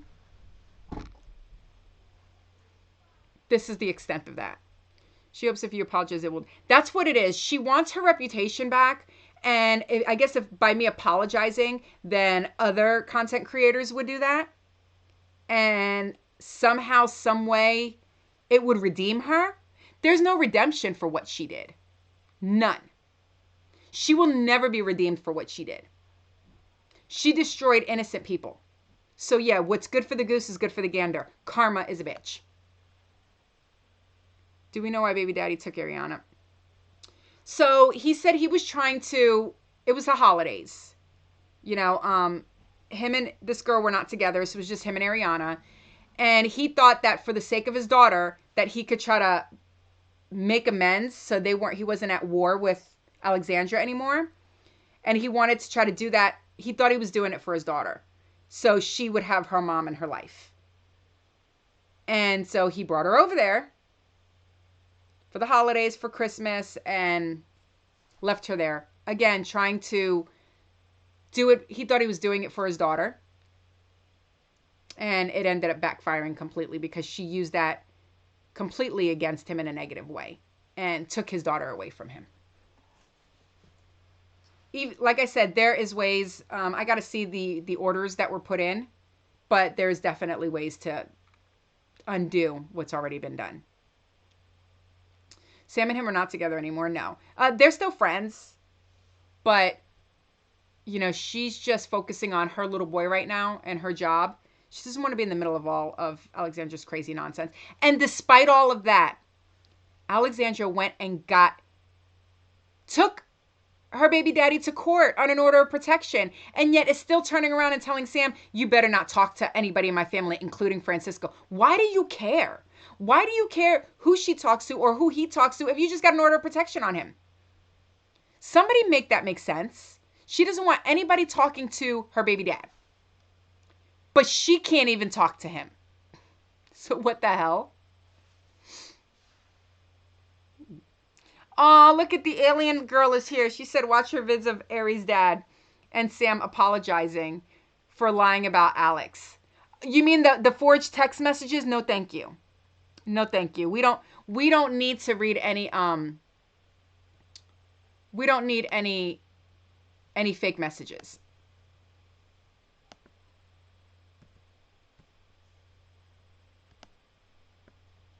She is slow.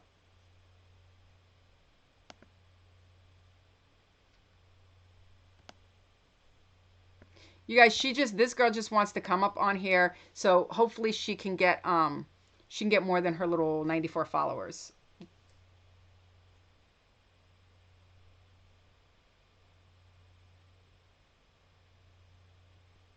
You know what to do, Jove.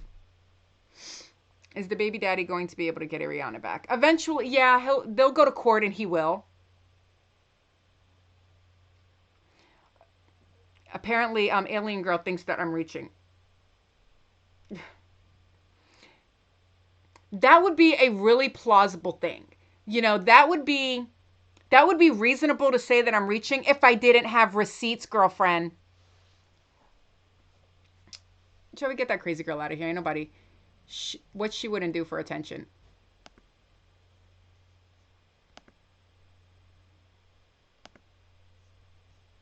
Actually, would you go and mute her for the whole lives? She can't talk.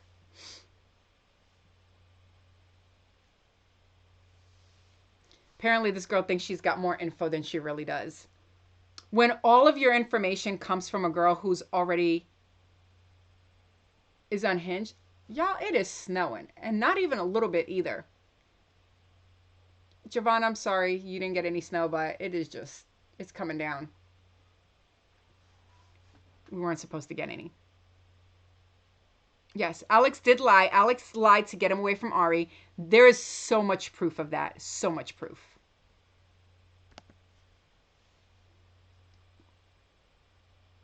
I'm in Kentucky. South Central. Just north of Nashville. So, yep, it's snowing. Listen, if things are going to be closed tomorrow and we're going to be stuck in the house, I'm going to spend my birthday indoors, it might as well snow. Oh gosh, no Arizona. It's too hot. Arizona's way too hot for me. Nino? Nino's here? What up, Nino? I'm still kind of waiting for him to... I don't even know why those videos are still up there, but...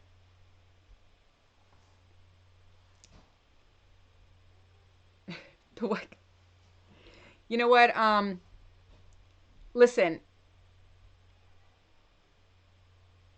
Nino always said that, oh, y'all, I got some frame drops happening. We have to switch over. I've already gotten my, 25 minutes out of the, whatever you call this, studio. Just living in Kentucky. Yes, Kentucky's absolutely beautiful. I would never go back to Florida. I love it here. Thanks, Dexter. I might do a birthday live. It's on Tuesday, so I might do a birthday live. That would be cool. I had some frame drops. It looks like it's stable right now, so. Is that the guy? No, so he is. Nino is the one who went hard for Joelle. Went hard at the daycare. Was posting all of this stuff, including the fact that there was marshal's warrants out for his arrest and everybody else's arrest. And then when all was said and done, and it turned out that it was all bullshit, never ever bothered to take the videos down or anything else.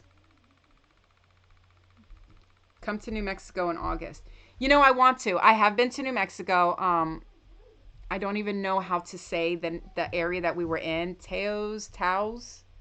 Did a whole little tour up there and absolutely loved it. Unfortunately, it was right smack in the middle of COVID, so reservations and everything was shut down. But it was still a great drive. But I want to come in August for the trial. I do. So we'll see what happens then. I'm sending a kid off to college in August, so we'll see. Mike! Oh, we all love Mike. Why are we bringing up Mike? What happened with Mike? Is Mike here?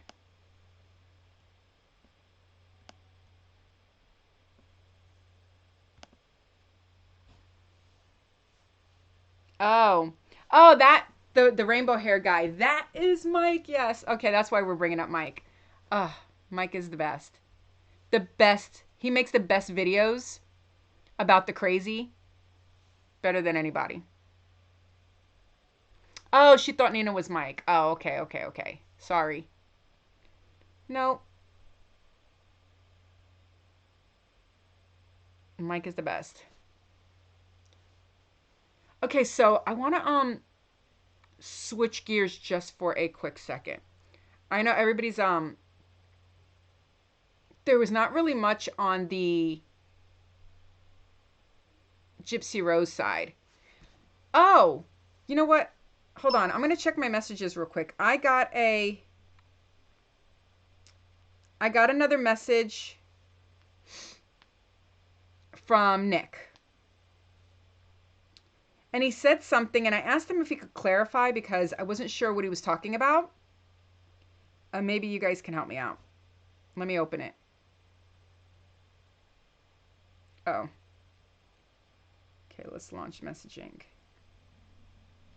Okay, so he said the only group he supports right now on Facebook is NPGCN on Facebook. I'm going to think that means Nick P. Godejan. I don't know what the CN is. Case. I don't know what the N is. And so I don't know which group that is. But I'm going to assume that he's probably in it. For those who are wondering, I'm talking about Nicholas Godejan, the one who's doing life in prison for what happened with Gypsy's mama. So I don't know. He said that the group is NPGCN. Those were the initials that he gave me in big capital letters. Here, I'll show you guys that. Let's see if you guys... my camera's weird. Where did it... Let's see. Trying to... Sometimes if you leave it long enough, it'll clear up. Hold on. Nope, it's not clearing.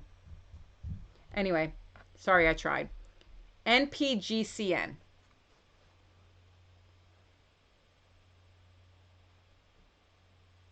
Oh, no. Yeah, no. That's those are the teenagers going to college. My oldest is going to be 26 in 2 weeks. A 26-year-old. I have one who just turned 25 in January, and I have one who will be 24 in October. And then I'm raising my 17-year-old niece, my 16-year-old niece, and then I have a 6-year-old.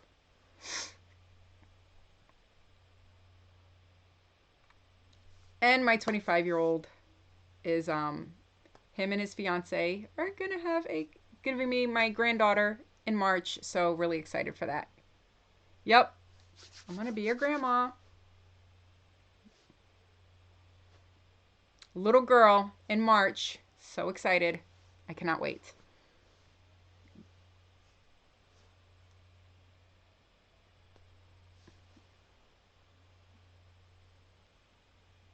And I do have another grandchild. He is 8 now, but he was placed for adoption at birth. So yeah. I know. I cannot wait. I cannot wait to do the grandma thing. So anyway, so let me ask you guys a question. We are going to switch complete gears just to a whole other case for 2 seconds because we always talk about Gypsy. We've been talking about Crazy Girl. We've been talking about the Phenix Wilkerson case, which is the 4-year-old. And there's nothing new on the Avila case. There's nothing new on the Treviso case. Curious case of Natalia Grace. Who knows about that one? Is the Bridge case going to court this week? The Delphi case, that one is going to the Supreme Court to see if he can get his attorneys back. Yes, that is going to court this week. Thank you, Lorena. So does anybody know about Natalia Grace? She has a TikTok.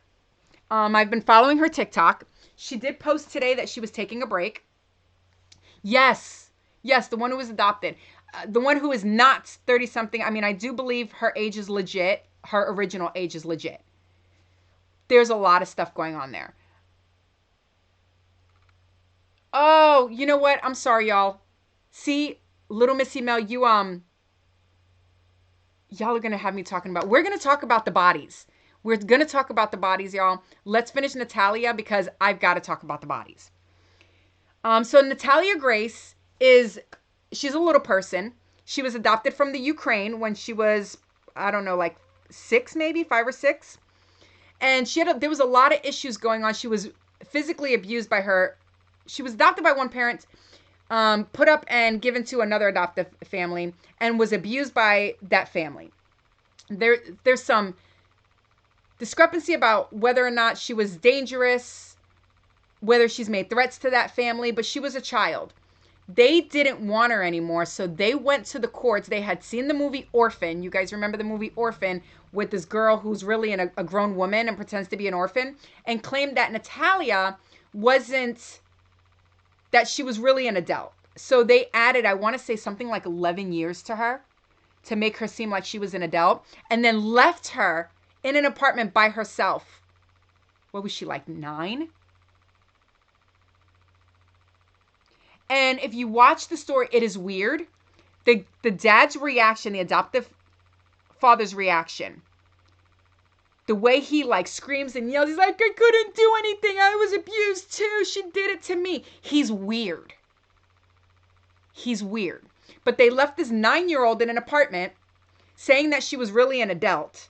And she ended up going to some adult center over there. And they're saying that there was like, she was acting out.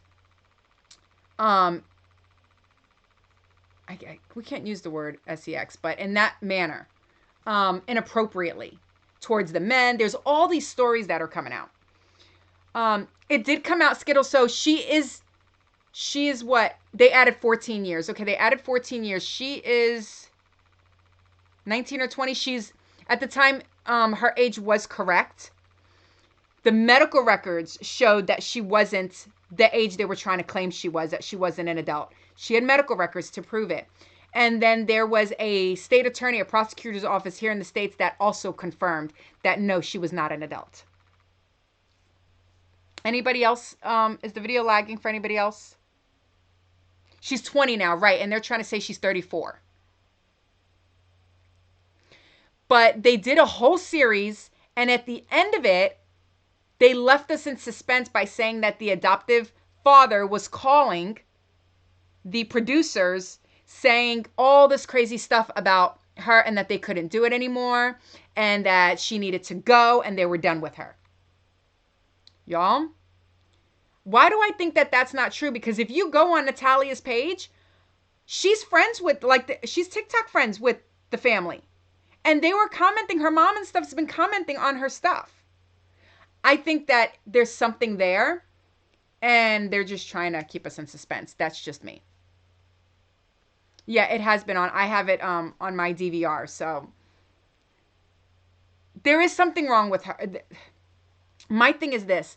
This girl was brought over from the Ukraine.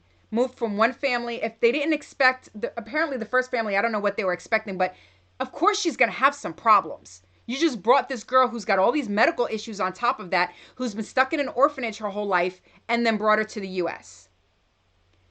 And then, oh, they did a live together today? She did with her mom? Jessica's telling me somebody did a live today. And so after all of this, then she gets booted from one family and brought to another family. And that woman is abusing her. Maced her face and everything. Okay, so Natalia's Grace and her new adoptive mom did a live together today. Yeah, I think that family there, she actually found a family that he's a pastor and his wife who actually love her. I don't think that there's tea there that we think, but I guess we're going to find out soon enough. But she may have done some stuff, but she was also abused. Truly, she was abused.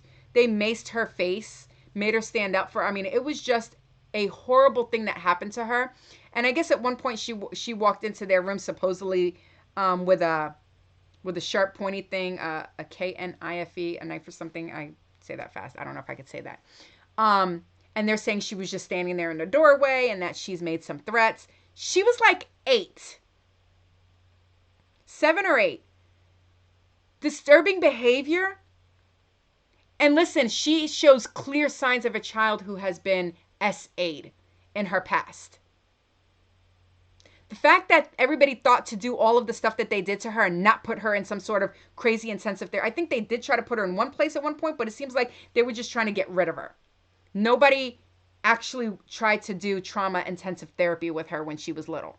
And then to leave a 9-year-old alone in an apartment and drop her off in some town in an apartment and just drive up to a whole other country.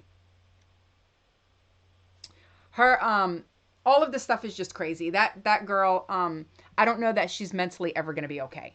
Ever. Yeah, it makes me sick too.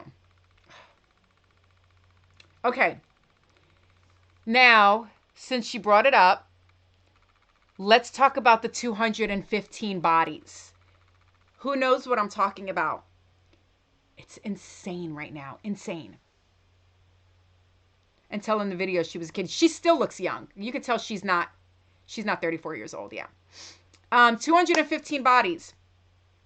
Yes. Okay, guys. Mississippi. Good old Mississippi. Good old boy Mississippi. So, behind the jail in Mississippi, they have dug up 215 bodies they're calling a pauper's grave. You did, Ohana. We can brush up at the end. So they're calling this the pauper's grave. And if anybody is familiar with Ellis Island in New York, where when bodies aren't claimed or they can't reach the family, they kind of bury them out on this island. These like either stick graves or basically unmarked graves with sticks. So we're going to back up. There was a woman 3 years ago, the police department in Mississippi ended up ending her brother's life. So she's in the middle of a lawsuit. It's been going on for 3 years. She has an active lawsuit against the police department. In March of this year, her son goes missing. And she starts filing police reports. What the heck is going on? I mean, she's filed as many reports as she can. Okay. In November, she finds out that her son was hit by a police officer by his car, and they buried him behind the jail. He was one of the bodies. He's been missing. There's a missing persons report on him since March, and the police hit him with the car and buried him. They said that I think originally they were going to try to say that they couldn't identify him. He was buried with his ID and his wallet in his front pocket, identifying him. Then they tried to say that they couldn't reach her. There is an active lawsuit. They know who her lawyers are. They have her address. What did they do? Try to call an old phone number from 5 years ago or something? So of course you know that she's got crump. And so they started digging this thing up, and they found 215 bodies. I don't even know that they've identified them. They were marked with these sticks and numbers. So somebody knows who they are. Somewhere there's a record. These are families. Now, they have families. The families were like, we were never told that our loved one passed away. Some of them passed away in the jail. Some of them passed away in other places.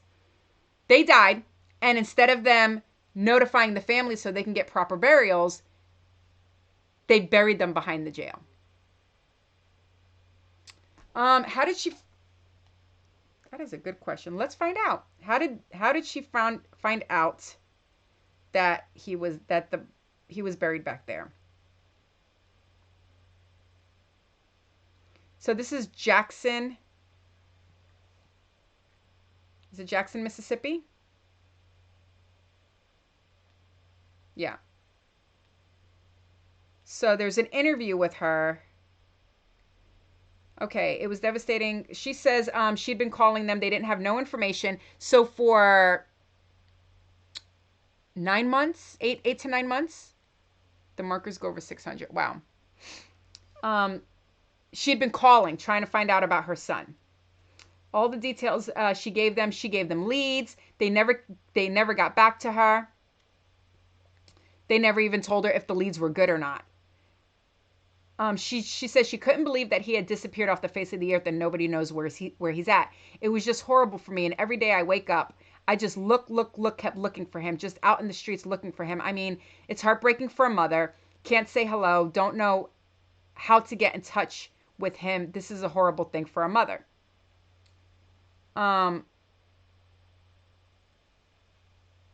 His body was exhumed. So I'm thinking that somebody finally told her. I think they finally told her in November that he was in the grave. Remind you, they don't think they did anything wrong. They call this the pauper's grave. To them, this was okay. We don't reach them. We don't know who they are. We can't reach the family. You don't come claim the body. We go ahead and we just bury it back here. The thing is that there are ways to legally bury a body. You guys know we're dealing with the Samantha and Matthew case, and they're being charged with these things that have to do with a corpse because they allowed the corpse to just sit there for 5 days. There are funeral homes that get charged when they don't properly embalm. But they just made holes and buried 215 people, and they're acting like they didn't do anything wrong. Like, to them, it's just like it's a pauper's grave. Okay. Like Ellis Island. Now, yes, Ohana, I think that's how it may have started. You're right. I think it started as a pauper's grave, and now it was a way to hide people. Because he was hit by police. They hit him with his car, and nobody knew. It never made the news. It never made anything. How does nobody know that there was an accident involving police? That police hit a man and ended his life and nobody knew. Mississippi is stuck in 1955. They are very, very, very good old boy system. Very good old boy. They will probably be the very last place that will ever progress into anything modern. Honestly, I think there will be a whole nother civil war before that happened. They will not give up their ways for nothing. So, let me see if that's been updated yet. Why do I think that there's more? I think there's more than 215. Some of the grave sites were only identified by a number and a metal rod, raising concerns about the lack of transparency and the respect in handling the deceased.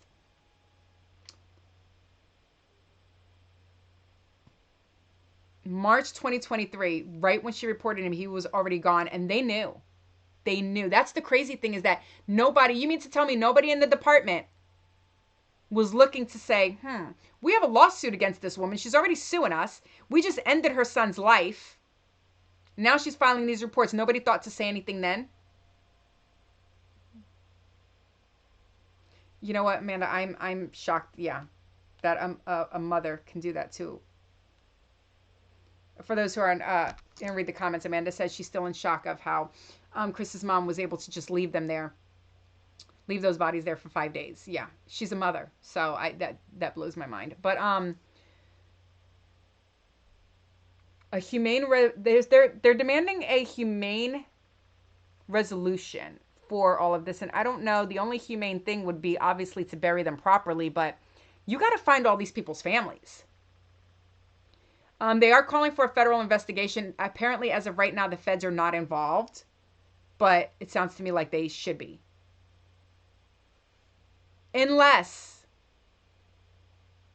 don't even get it twisted that that if these people, these police officers in this department is able to convince the feds that this is a pauper's grave, there may not be a federal investigation, but I'm expecting there will be, but they could get away from that.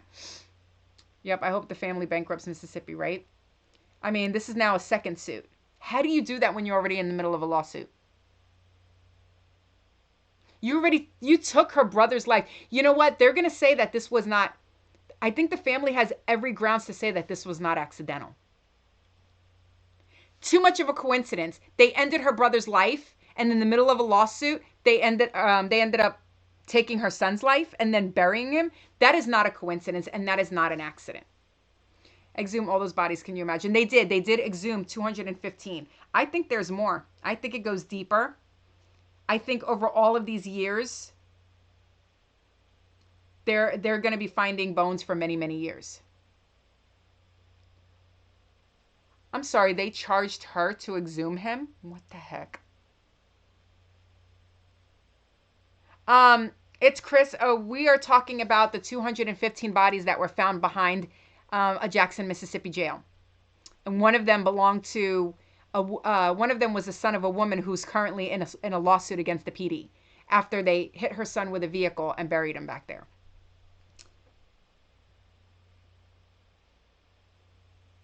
How insane. Just as I'm saying that, it doesn't sound like this is 2024 in the USA. How is this happening? I ask myself about that, about all the crap that comes out of Texas too. So yeah, look up 215 bodies, Jackson, Mississippi, and you'll see that it's a crazy, crazy story.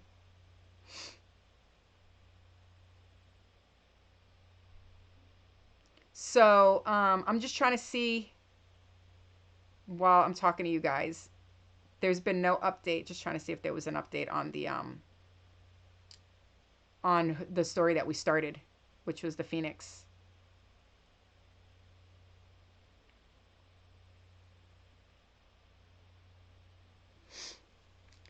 Summer Wells in Tennessee, Alexis Patterson with case of two little girls.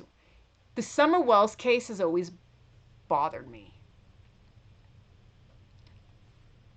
I don't that is definitely one that it just doesn't make any sense.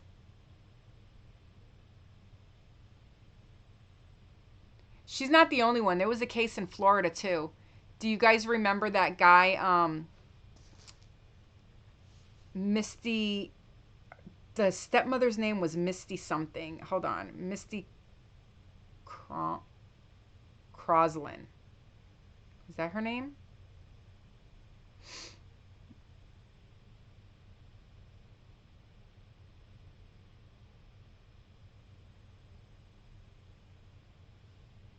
Alexis Patterson disappeared. Do you guys remember Misty Crosland? Haley Cummings? She was the 5-year-old girl who vanished from her house while the dad was at work. And his girlfriend, what was she, like 17 or something at the time, was watching her. He was so distraught. I mean, I think he wanted to literally end her life at that moment. And there's been a lot of stuff saying that that her and some guy ended this little girl's life and put her body, tied it to a piece of concrete, and put it in this lake, which it's Alligator Central out there. She went missing, during the Casey Anthony case. I mean, the lady, the one who everybody suspects did it, just got 25 years in prison. Misty Crosland is in jail. It's not for what happened with this little girl, but she is in prison.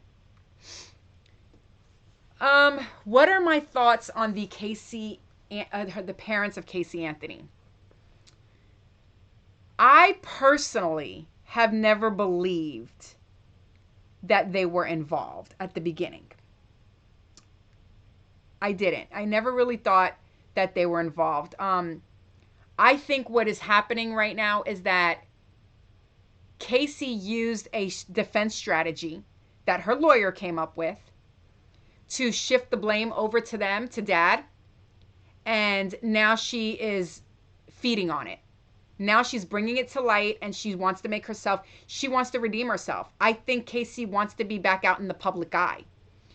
And the only way to do that is to be seen as a victim. I said this in the last live, just like Gypsy Rose, they want to be seen as victims. And as long as people see them as a victim and blame someone else, then they don't look as guilty or as much as a villain. He did pass his polygraph. And I know a lot of people were like, oh, polygraphs can be whatever. But if you guys saw the person who did and actually watched the show, video quality will be adjusted. Okay. If you guys actually watched how they did this over and over, they took more than one. They asked them different questions. You know, this was a series. This wasn't just hook them up to a machine. This was a series of tests, a series of different times, a series of, it was really, really, really extensive. And the way that for the public, for the sake of the show, the way that they were putting it out there was as if they were failing it and they were rigging. I mean, they really put the dramatics in on this. At the end of the day, they were both like, no. I'll tell you about the mother, though. I'll tell you what aggravated me about her. When the results came out about her husband, she was like, oh, I always knew. No doubt. I never had any doubt. I knew, you know, I wouldn't stand for that. Bitch, please. She was doubting. She was like, he's going to mess up the test. He's this, you know, if it comes out that he did this, I won't do this. Like she was stressing him out to the point that they had to remove him from the home. He actually said, he was just shy of saying how much he hated her, his own wife. But instead he was like, I don't want to say I hate her, but I don't really like her. This is the Casey Anthony's mom and dad. You can look it up on TV. They did a lie detector test. They did like this whole show where they were talking about it. They did a series of different ones to try to prove whether or not he abused Casey or Kaylee, because now Casey is saying that he also had abused Kaylee, and that in the process of him RPing Kaylee, he put a pillow over her face and smothered her. That is her story now. That's Casey Anthony's story about what happened to Kaylee. It wasn't, I don't believe it, personally.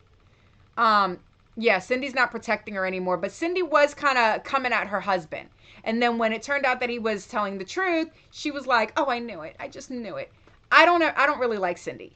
But I will tell you, her emotion at the beginning of that 911 call, when she was like, it smells like there's been a body in the car, that was raw and that was real. There was no protecting her in that moment. I think after the fact, she realized what she said and the damage that she caused her daughter, and she was trying to backtrack it.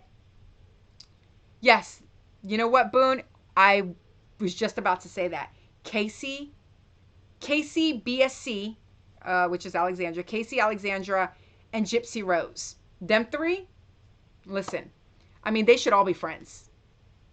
They are just, that's a team right there, because they sound a lot alike. This victim mentality that they have is insane. Cindy had doubt until the results said she's something else. She really is something else. That's one I don't like. I mean, not for nothing, I like her husband over her. If I had to choose between them, I would choose him over her.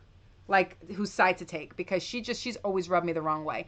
But again, I think that was her 911 call was the rawest thing and the realest thing that she's ever said. It did sound like there was a body in that car, because there was. And then they're trying to cover it up, saying that it was pizza. There's no amount of mold and trash that smells like that. Even when they go to, you know why they use cadaver dogs? Even when they're at trash dumps and dump yards like that, because that odor is very distinguished even from trash, mounds and mounds of trash from all these people's house that has been there. It is a distinct odor. So, yeah. And I don't know that she necessarily knew what a deceased body smells like, but her husband does, because he was a police officer. They knew. They 100% knew. Gross, I thought that was cold.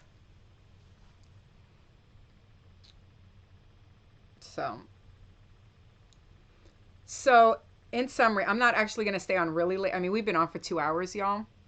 But I'm not going to stay on late. The other night, we stayed on until midnight. And that was great. And we had a great time. But my step-granddaughter is here. And kids are still up. And yeah. And it's snowing. So hard. And one of them has never seen snow. So I'm going to take her out. Oh, Hannah, okay. So we're going to do a brief rundown. We're just going to kind of, you missed the EPV. Oh, okay, hold up. I'm going to play it again. You ready? For those who missed it before I end. Yeah, I'm almost done, baby, okay? I'm still doing it. I'm doing it right now, yes. Oh. Okay, close the door. Close the door. I'll be right out. Oh. I know what you want to do. Sorry, my 6-year-old is trying to find a reason to come in here and be on camera. All right, hold on. I do. Nope, not that one. Y'all saying you missed the recording? We're going to play it again.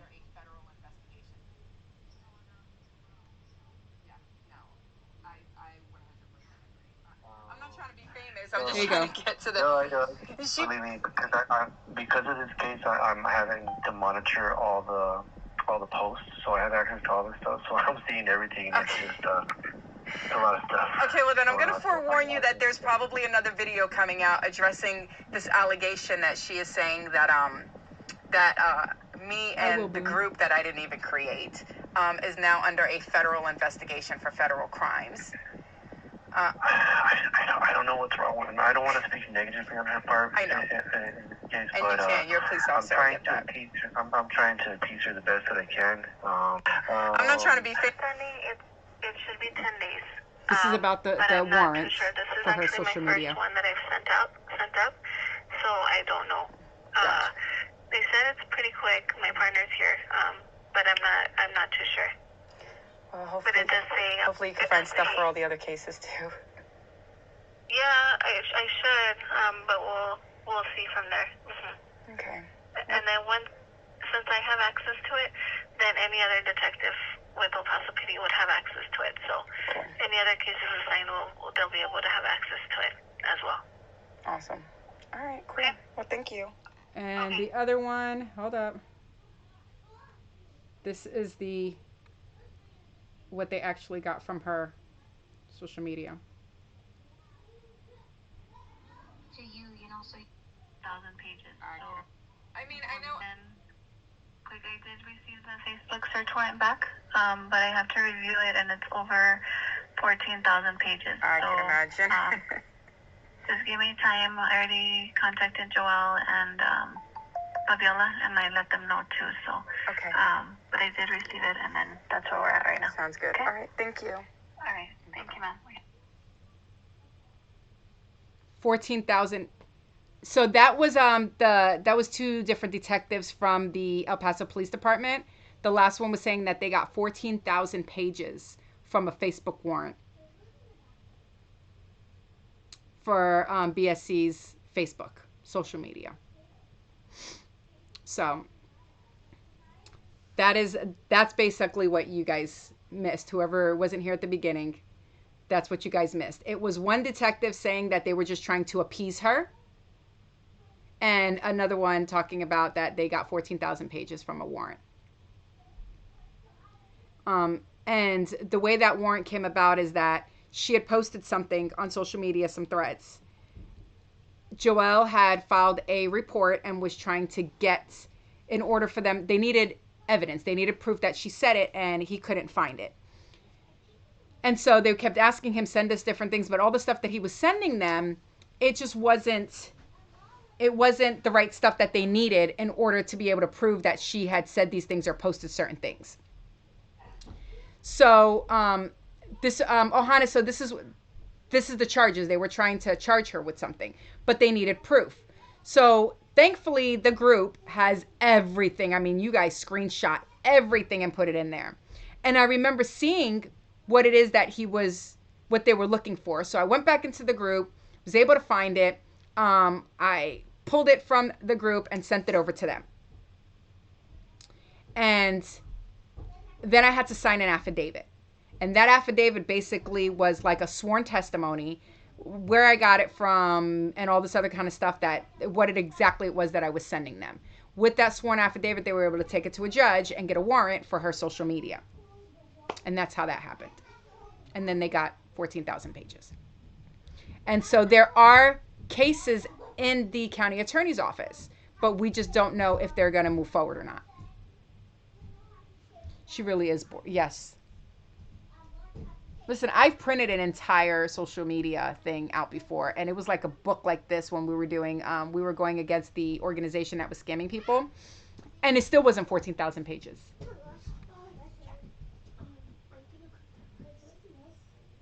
For tomorrow? I mean, you don't need it for tonight, but I'll cook it for tomorrow, yeah. Are you gonna cook it tonight though? I'll cook it tonight for tomorrow. Yeah. In order to make Chinese rice, I have to cook the rice ahead of time, yeah. Okay. Love you. But not your collar. Yeah, so, and now now that she has been cleared from the police department, they're no longer investigating her and case has been closed, she's now coming out and stirring this stuff up all over again. It's just the same crap. So, and that's where we're at with her. We don't know. There are charges against her. Charges were filed. Charges were placed into the attorney's office, the prosecutor's office, but they have their own investigation department, and they have to investigate if whether or not they're gonna move forward on those charges, and that could take a while. So that's just what we're waiting for. I mean, at this point, they may turn around and be like, with everything dying down, at one point, I figured they weren't going to move forward, but with her stirring things back up, who knows? Her new little sidekick, yes. Her new little alien sidekick is just ridiculous, too. Trying to, I don't know. Apparently, I'm reaching, even though I'm the only one who's ever proven receipts.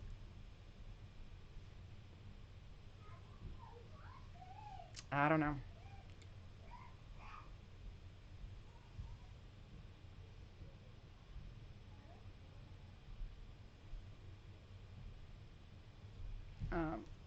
Sorry, y'all.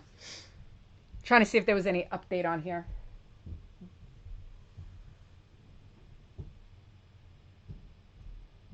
Hi, Dee.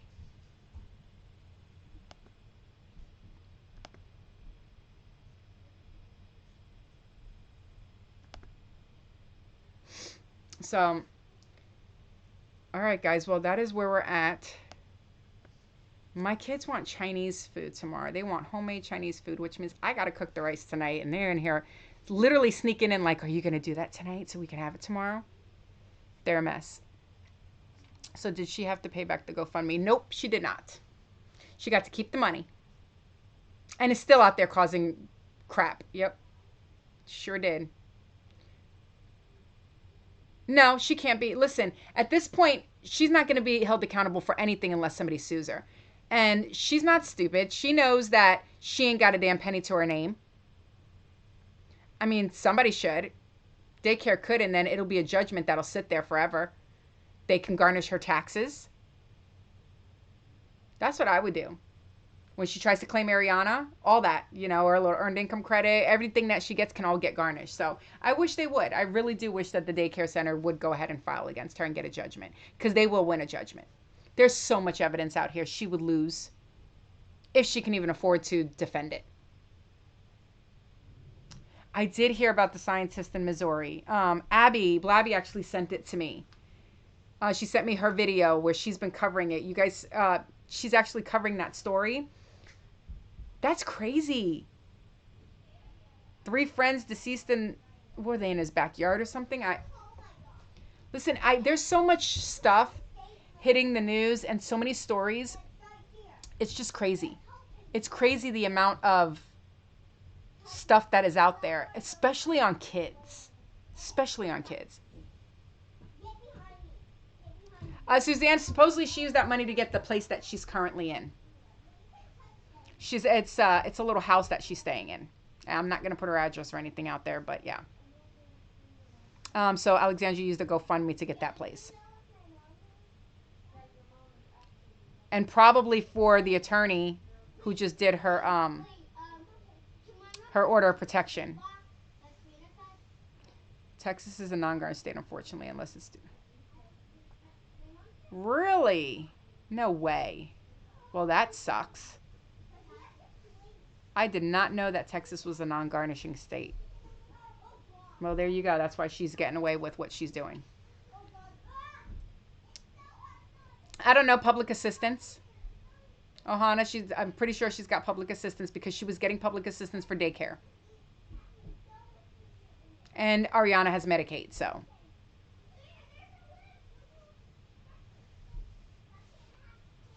I wish she would just focus on that child and just move on with her life, but she can't.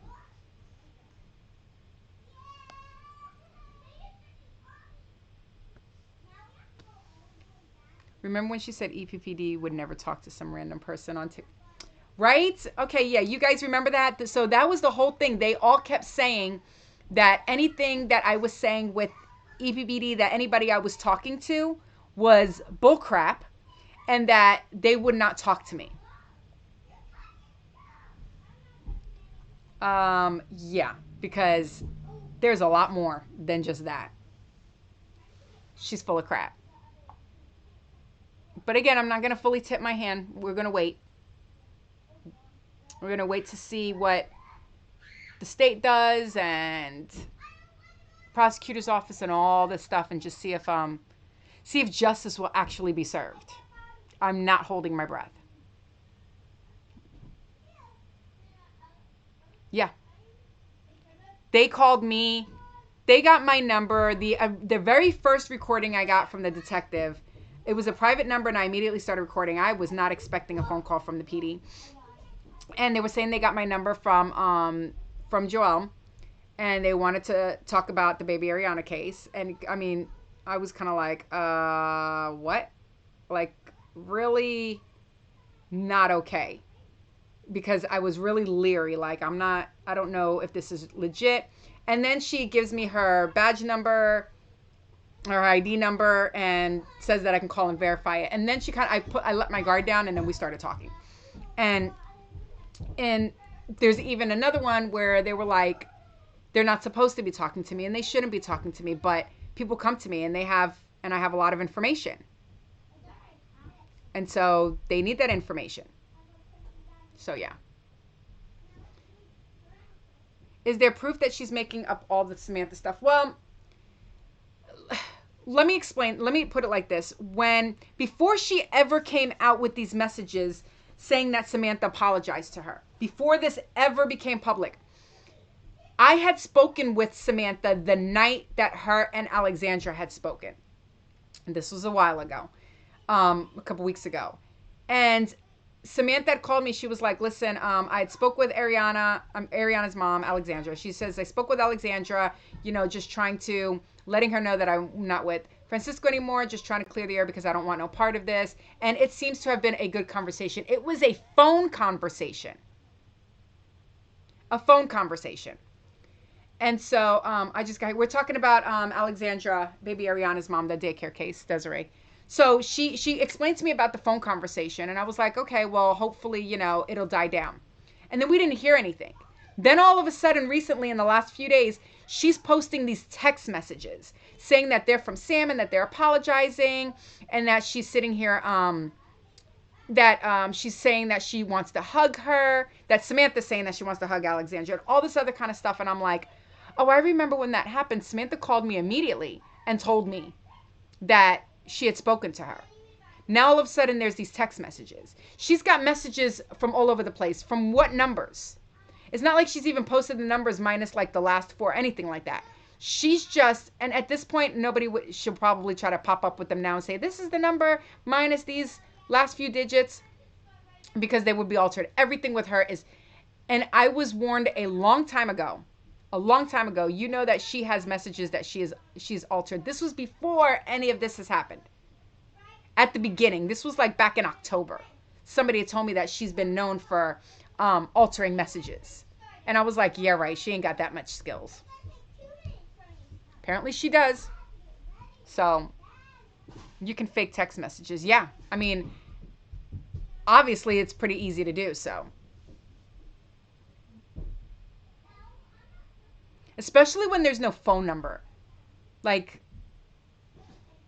if I'm going to show proof of certain messages, I would have my text, like the actual number there, but block out a few numbers so people couldn't figure it out.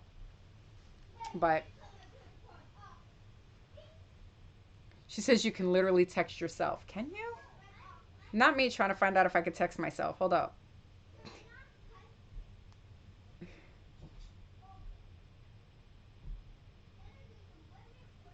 Wait a minute. I'm not even my own contact.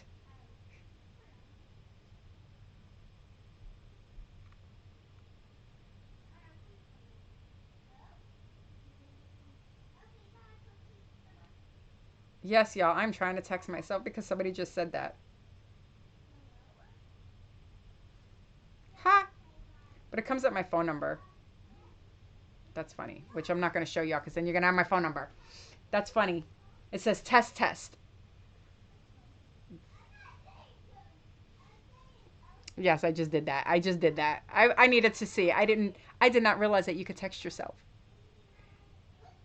With text now, then... see, I don't have text now, so...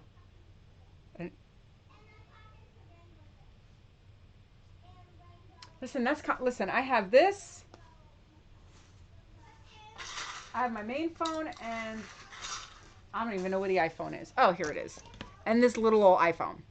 I use this one for the media stuff, and also for my 6-year-old because she has an iPad, and sometimes she wants to like video chat me when I'm at work.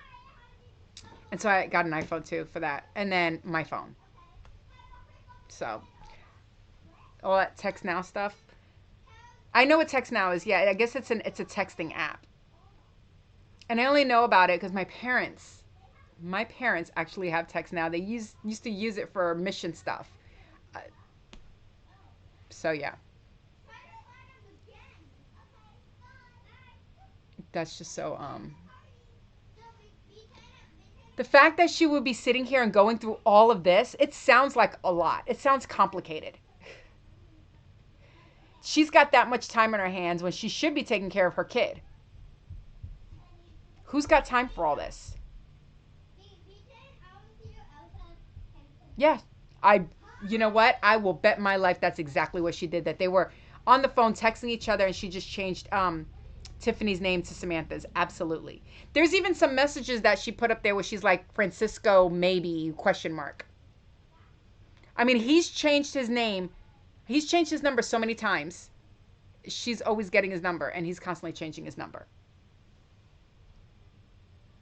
Yeah, I think that's what they did too. Anything to try to prove, and then contacting CPS again. Again on Samantha. Like, she hasn't been cleared I don't know how many times. Do you think people are getting sick of Gypsy's fame? I do. I am. But I think people are getting sick and tired of her. Oh, Hannah, I thought she dropped Tiffany too, but I mean, they were out there putting those nasty messages, but apparently Tiff is back. Yeah, I'm tired. I'm tired of Gypsy Rose too and her fame. She needs to just go broke already. And get off social media. But now she's making money on social media as well, so there's that.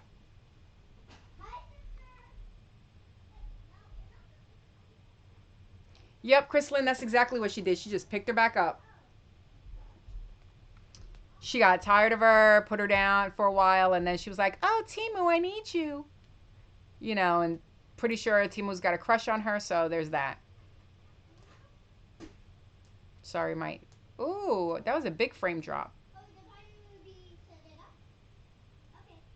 Ooh, that internet dropped big time there. That might be my cue.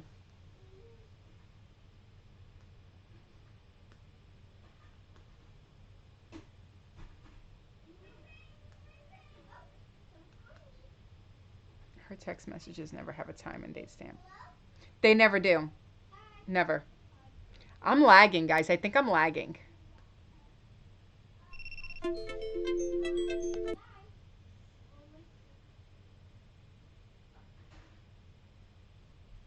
It dropped. Ooh, it dropped completely. My computer rang me back. That was weird. My live completely dropped. I'm wondering if it has to do with the amount of time that I'm on. So, yeah, she always leaves out the important details. That's why I think everything that she has is fake or forged or something, fraud, whatever.